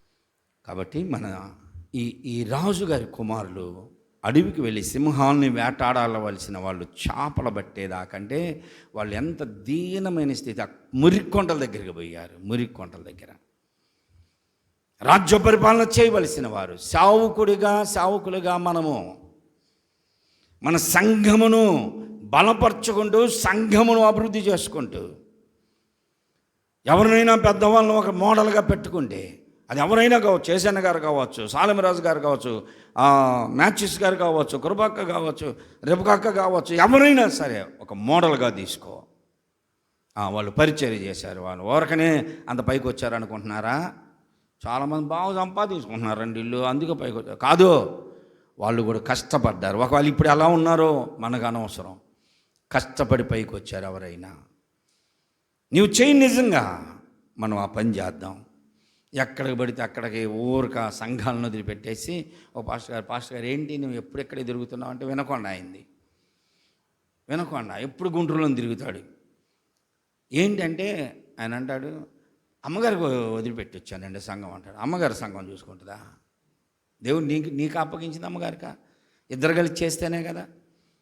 కుటుంబం అంతా కలిసి చేస్తేనే మేము ఇంకా సంఘం అభివృద్ధి చెందట్లేదే. నువ్వు ఆమె మీద వదిలిపెట్టేసి వస్తే సావుకురాలు మంచిదే, సావుకురాలు లేనిదే సంఘం అభివృద్ధి చెందదు. సావుకురాలు మంచిదే, ఉండాలా, కానీ నీవు ఉండాలా. మనం సేవా పరిచర్యలో ఎలాగో అభివృద్ధి చెందాలంటే ఈ రాజుగారి కుమారులాగా చేపలు పట్టడానికి కాదు వెళ్ళాల్సింది, సింహాన్ని ఎదిరించడానికి. ప్రార్థనాపరులుగా ఆధ్యాత్మికమైనటువంటి స్థితిలో దేవుని కొరకు బ్రతుకుదాం. వారు ఆ కథ ఏంటంటే, అసలు వీరు 7 రాజులు 7 చేపలను పట్టడానికి వెళ్ళారు. అజ్ఞానంతో బ్రతికారు. వాళ్ళు జ్ఞానులు కాదు. వాళ్ళు వెళ్ళవలసింది సింహాలను వేటాడడానికి, పులుల్ని వేటాడడానికి వెళ్ళవలసిన వారు మురిక్కొంటల దగ్గరికి వెళ్ళారు. సరే, ఆ చేప ఆత్మీయ జీవితానికి మనకి ఒక వ్యక్తి జ్ఞానానికి సాదృశ్యం. గడ్డివాము అడ్డం వచ్చిందంట. గడ్డివాము అడ్డం వస్తే సూర్యుడు తిరగట్లేదు, అటు ఇటు ఆనే ఉంటుందా నీడ? సూర్యుడు యువతలకు వస్తున్నాడుగా, ఎండిపోవచ్చుగా. అంటే నీలోని అజ్ఞానం చచ్చిపోవట్లేదు అని అర్థం. అంటే 7 ఒకటి చేప ఎండలేదంటే వాళ్ళు అజ్ఞానం పోలా, ఇంకా అజ్ఞానవంతుడిగానే బ్రతుకుతున్నాడు. ఎండ సూర్యుని నుండి వచ్చింది. సూర్యుడు తేజవంతమైన వాడు, భగవంతుడికి సాదృశ్యం. దేవుడు నీ మీద మహిమను కుమరిస్తూ ఉన్న అజ్ఞానం పోవటంలా. దేవుడు నిన్ను పిలిచాడు, పని అప్పగించాడు, సంఘాలని ఖాయమని చెప్పాడు, విశ్వాసాలను ఇచ్చాడు, సేవా పరిచర్యని ఇచ్చాడు. ఇంకా అజ్ఞానంతోనే బ్రతుకుతున్నావా? నువ్వు ఇంకా వాదనలతో ఇక్కడ ఇంతమంది ఉన్నాం. అందరు లోదరన్స్ కాదుగా, నేను లోదరును. అందరు బాప్టిస్ట్ వాళ్ళు కాదుగా, ఒకళ్ళే ఉంటారు. అందరు చర్చ్ ఆఫ్ క్రైస్ట్ కాదుగా, అందరూ ఉంటాం. అన్ని డినామినేషన్స్ కలిస్తేనే మనం ఫెలోషిప్ పెట్టుకున్నాం. అందరం కలిసి ఐక్యతతో దేవుని ఆరాధించేవారుగా ఉండాలి. అజ్ఞానము చేత చాప ఎండలేదు. మన జీవితంలో మన సంఘాల్లో కూడా ఇంకా పచ్చి కలిగిన వాళ్ళంటే దాన్ని వేరే రకంగా వాడుకుంటారులే కానీ అంటే ఇంకా నీలో లోక జీవితం చచ్చిపోలేదు, పాప జీవితం చచ్చిపోలేదు. పాప బ్రతుకులు, ఆ అలవాటులు, ఆచారపు భక్తి అంతా కూడా చాలామంది ఇటు విశ్వాసులుగా క్రైస్తులుగా ఉంటారు. ఒక పాస్టర్ గారు కొడుకు దీపావళి రోజు మందులు కలుస్తూ ఉన్నాడు. నేను అడిగాను, ఏంటి పాస్టర్ గారు మన ఇంటి ముందు అట్లా అంటే, ఏం చేస్తాం పాస్టర్ గారు, ఇంటి చుట్టూ అందరు కలుసుకుంటే పిల్లలు బిక్కు మొఖం వేసుకొని చూస్తుంటే కొనిచ్చానండి. ఎంత కొనిచ్చామంటే 2000 కొనిచ్చానండి అన్నాడు. బిక్కు మొఖం వేసుకొని చూస్తున్నారా? పునాదిలోనే మనం చెప్పాల్సిన పని ఉంది, అది మందగా మనం చేయకూడదు. చేతులకు తాళ్ళు కట్టుకొని తిరుగుతున్నారా? మనం చేయకూడదు. కాళ్ళకు తాళ్ళు కట్టుకొని తిరగడం మనం చేయకూడదు. మనం ఫస్ట్లోనే పునాది వేసి మనం చేయకూడదు అంటే చెయ్యరు. 10 మందిని చూసి వాళ్ళలాగా మన పిల్లలు ఉండాలి అనుకుంటే మన పిల్లలు కూడా ఇప్పుడు ఎలా ఉన్నారు తెలుసా? పాస్టర్ గారి పిల్లలు కూడా బిజ్జాలు ప్యాంట్లు వేస్తున్నారు. బిజ్జాలు చినిగిపోయిన ప్యాంట్లు అంటే లేక చినిగిపోవటం కాదండి, కావాలని. ఇదివరకు మా రోజుల్లో లేక చినిగిపోయినవి కూడా వేసుకునే వాళ్ళం. ఇప్పుడు చినిగిపోయినవి కొంటున్నారు, ఎక్కువ రేటు అంట. చినిగిపోయి ఎక్కువ రేటు. పాస్టర్ గారు వాక్యం చదువుతుంటే వాళ్ళ మనవడు స్టేజ్ మీద తిరుగుతుంటే వాడి ప్యాంటుకి 6 జేబులు, 2 జేబులు, 2 జేబులు, వెనక 2 జేబులు, వెనక తోకలు ఎలబడుతున్నాయి. మనమే అలాగుంటే మరి విశ్వాసుల పిల్లలు ఇంకా. కాబట్టి మాదిరికరం మన భారమంతా మనకు వచ్చే ప్రతి పైసా సంఘంలో కష్టపడిస్తారు వాళ్ళు. ఈరోజు నేను 10 రూపాయలు ఖర్చు పెట్టాలంటే ఎంత వేదన తెలుసా నాకు? వ్యర్థంగా ఎక్కడ ఖర్చు పెట్టను. నాకు ఒక 500 ఇచ్చారంటే ఒక రోజు కూలీ ఇచ్చారు వాళ్ళు. నాకు రోజు కూలీ ఇచ్చారు. ఆ 500లతో నేను దేవుని పనికి వాడతా. వ్యర్థంగా ఖర్చు పెట్టను. వాళ్ళు కూలికి పోయి, పొలం పనులకు పోయి, ఎర్రటెండలో మాడి, వర్షాల్లో తడిసి, కలుపు తీసి, మిరపకాయలు తీసి, పత్తి తీసి, కష్టపడి ఏదో ఒక పని, కష్టమైన పని చేసి మనకు 500 ఇస్తున్నారు అంటే దానికి దేవునికి మనం లెక్క అప్పచెప్పాలి. ఇటు లెక్క భారం అప్పచెప్పవలసిన వారంగా మనం ఉన్నాం గనక చచ్చిపోయిన వారంగా, ఎండని చేపలాగా కాకుండా ఎండిపోయిన చేపల్లాగా, రోషం పాసం లేని సావుకుడు ఎవరన్నా ఉన్నారంటే నేనే. ఏ రోషం? దేవుని పని మీద కాదు, లోక సంబంధమైన. ఎంతోమంది తిడతారు, ఎంతమంది దూషిస్తారు, ఎంతోమంది ఎన్నో అంటుంటారు. ఏనికి నేను రియాక్షన్ అవును. తిట్టుకొని అనుకొని మనకెందుకు అనుకుంటాను. దేవుని పని మీద రోషం కలిగిన సేవకులుగా ఉందాం. దేవుడి మాటలు దీవించునుగాక. నాకు ఈ సమయం ఇచ్చినటువంటి Palnadu district united pastor fellowship సహవాస సభ్యులందరికీ కూడా నా హృదయపూర్వకమైన వందనాలు. వాక్యం అద్భుతంగా ఉందా? ఆశీర్వాదకరంగా ఉందా? నా మాట మీకు అర్థమైందా? వాక్యం అద్భుతంగా ఉందా? ఆశీర్వాదకరంగా ఉందా? ఆశీర్వాదకరంగా ఉంటే మన జీవితాలకు అది గొప్పది. అద్భుతంగా ఉంటే అద్భుతం జరిగిద్ది. ఆ తర్వాత మళ్ళీ ఇంకొక అద్భుతం జరగాలి. నా మటుకు నేను చెప్తాను, ఆశీర్వాదకరంగా ఉంది. దేవుని స్తోత్రం చెప్దామా? చక్కని సందేశాన్ని అందించిన దైవజనులు, పెద్దలు, అన్న సమానులు, ప్రత్యేకంగా అన్నగారికి వందనాలు. పేరు అందరికీ వందనాలు చెప్తున్నాను. ముగింపు ప్రార్థన చేసుకుందాం. మన మధ్యలో ప్రైజ్ లాడండి. మన మధ్యలో నూతనంగా వచ్చినటువంటి రాజారెడ్డి గారు ఉన్నారు. ముగింపు ప్రార్థన చేయవలసిందిగా కోరుచున్నాము. అందరూ తల్ల వంచి కళ్ళు మెండి. జీవాధిపతి అయిన యేసయ్యా, నీకు వందనాలు నాయనా. ఈ ప్రాంతంలో అనేక మంది సేవకుల్ని ఐక్యతగా నిలబెట్టి నీ పనిని జరిగించటానికి ఈ కమిటీని మీరు ఏర్పాటు చేశారు. నీకు స్తోత్రం నాయనా. మా తలంపులు వేరు, మీ తలంపులు వేరు. మీ తలంపు ప్రకారం ఈ కమిటీ సభ్యులు ఒక యూనియన్గా సమకూడి ఈ చుట్టుపక్కల పరిసర ప్రాంతాల్లో ఉన్న ప్రతి సేవకుడిని దర్శించి కలుపుకొని వారిని ఆత్మీయంగాను శారీరకంగాను సంఘపరంగా సహకరిస్తూ అందరి ఎడల ప్రేమానురాగాలు కలిగి ఉండడానికి ఈ కమిటీని మీరు నిర్ణయించారు. మీరు ఒకరినొకరు ప్రేమించుకొనుడి, ఆదరించుకొనుడి, సహకరించుకొనుడి, హెచ్చరించుకొనుడి, ఒకరి ఎడల ఒకరు జాలిపడి అని మీరు చెప్పారు. ఒకరితో ఒకరు కలిసి నా పనిని మీరు పూర్తి చేయండి అని చెప్పారు. మీ మాట ప్రకారం బిడ్డలు ఈ కమిటీ సభ్యులందరూ కూడా చక్కగా ఇదే విధంగా ప్రతి వ్యక్తిని కలుపుకొని ముందుకెళ్ళటానికి, ఇంకా అనేకులకు ఉపయోగార్థకంగా కొనసాగటానికి, అనుకూలంగా ఉండడానికి బిడ్డలు ఎంతగానో సిద్ధపడ్డారు నాయన. వారి యొక్క ప్రతి అడుగులో మీరు ఉండి ఆలోచించి చెప్పి ఆశీర్వదించి మహిమ తెచ్చుకోనండి. నమ్మదగిన దేవుడు నాయన. అలాగే వాక్యాన్ని అందించి శారీరకంగాను ఆత్మీయంగాను ఆహారాన్ని అందించినటువంటి దైవ సేవకులను బట్టి వందనాలు. నిజమే, సమర్పణ అనేది లేకపోతే నీ పరిచర్యలో మేము ముందు కొనసాగలేము నాయన. పిలుపు కంటే ఏర్పాటు గొప్పది. ఆ ఏర్పాటులో సమర్పణ ఇంకా గొప్పది నాయన.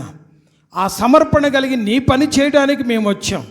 మీరు పిలవకపోయినా మీ పని చెయ్యాలని అనేక మంది ముందుకు వస్తున్నారు. కానీ పిలిచిన వారి కంటే పిలవకుండా సేవ చేసేవారు ఎక్కువయ్యారు. వారిలో సమర్పణ కలుగు చేయండి. ఆ సమర్పణతో నీ యొక్క పనిని ఈ భూలోకంలో నీ రాజ్య స్వార్థ ప్రకటించబడేటట్టుగా, నీ కార్యాలు జరుగునట్లుగా నీ ఆత్మచేత ఒక్కొక్కరిని అభిషేకించండి. దైవ సేవకులు చెప్పిన ప్రతి మాట ప్రతి ఒక్క హృదయాల్లో క్రియ జరిగించండి. అలాగే ఈ యూనియన్ మీటింగ్కి వచ్చిన ప్రతి బిడ్డలు మీరు దీవించండి నాయన. వారి సంఘాలని, కుటుంబాలని మీరు దీవించండి. వారి అవసరాలు తీర్చండి. వారి పరిచర్యలో తోడుగుండండి. ఆత్మల పట్ల భారాన్ని కలుగు చేయండి నాయన. సమర్పణ కలిగి పరిశుద్ధంగా జీవిస్తూ కుటుంబంతో మంచి సాక్ష్యం కలిగి, సంఘములో మంచి సాక్ష్యం కలిగి, సమాజంలో అనేకుల్ని నీ వైపు తిప్పడానికి విలువైన పాత్రలుగా మీరు శుద్ధి చేసి వాడుకోనండి. మేము వట్టివారు, మట్టివారు, మా వల్ల ఏమీ కాదు, కానీ నీ ఆత్మచేత ఈ కార్యాన్ని జరిగించండి. ప్రతి విషయంలో మీరు మాత్రం మహిమ పొందండి. ఈ ప్రార్థన చేయడానికి మీరు మాకు ఇచ్చిన సమయాన్ని బట్టి వందనాలు. దైవ సేవకులు తిమోతి గారిని, వారి కుటుంబాన్ని, పరిచర్ని మీరు దీవించండి. మరి ఫౌండర్గా, ప్రెసిడెంట్గా నిలబెట్టి ఇటు సేవకులకి, కుటుంబానికి, సంఘానికి, అలాగే ఆత్మీయ నాయకులకి ప్రియమైన శిష్యుడిగా బిడ్డలు నిలబెట్టి వాడుకుంటున్నారు కనుక మీరు ఇంకనూ అతను అభిషేకించి జ్ఞానంతో, కృపతో నింపి ఇంకా అనేకుల ఎడల దయను పొంది ఉన్నతంగా సేవలు అభివృద్ధి చెందడానికి కృప దయచేయమని, ఇంతవరకు ఈ కార్యాన్ని ప్రారంభం నుండి ముగింపు వరకు ఆశీర్వాదకరంగా ప్రతిదీ జరిగించినందుకు వందనాలు తెలియపరుస్తూ యేసు నామమున అడిగి వేడుకొనుచున్నాను తండ్రి, ఆమేన్. తండ్రి ప్రేమ, కుమారుడైన యేసు ప్రభు వారి కృప, పరిశుద్ధాత్మదేవుని అన్యోన్య సహవాసం కూడి ఉన్న సేవకులకి, ప్రత్యేకంగా ఈ యునైటెడ్ పాస్టర్ ఫెలోషిప్ కమిటీ సభ్యులకు, కమిటీలో యూనియన్లో ఉన్న ప్రతి సంఘానికి, ప్రతి ఒక్క సేవకులకి, అక్కడ కుటుంబానికి, ప్రత్యేకంగా ఈరోజు వర్తమానం అందించిన సమర్పణరావు గారి సేవకి, వారి కుటుంబానికి,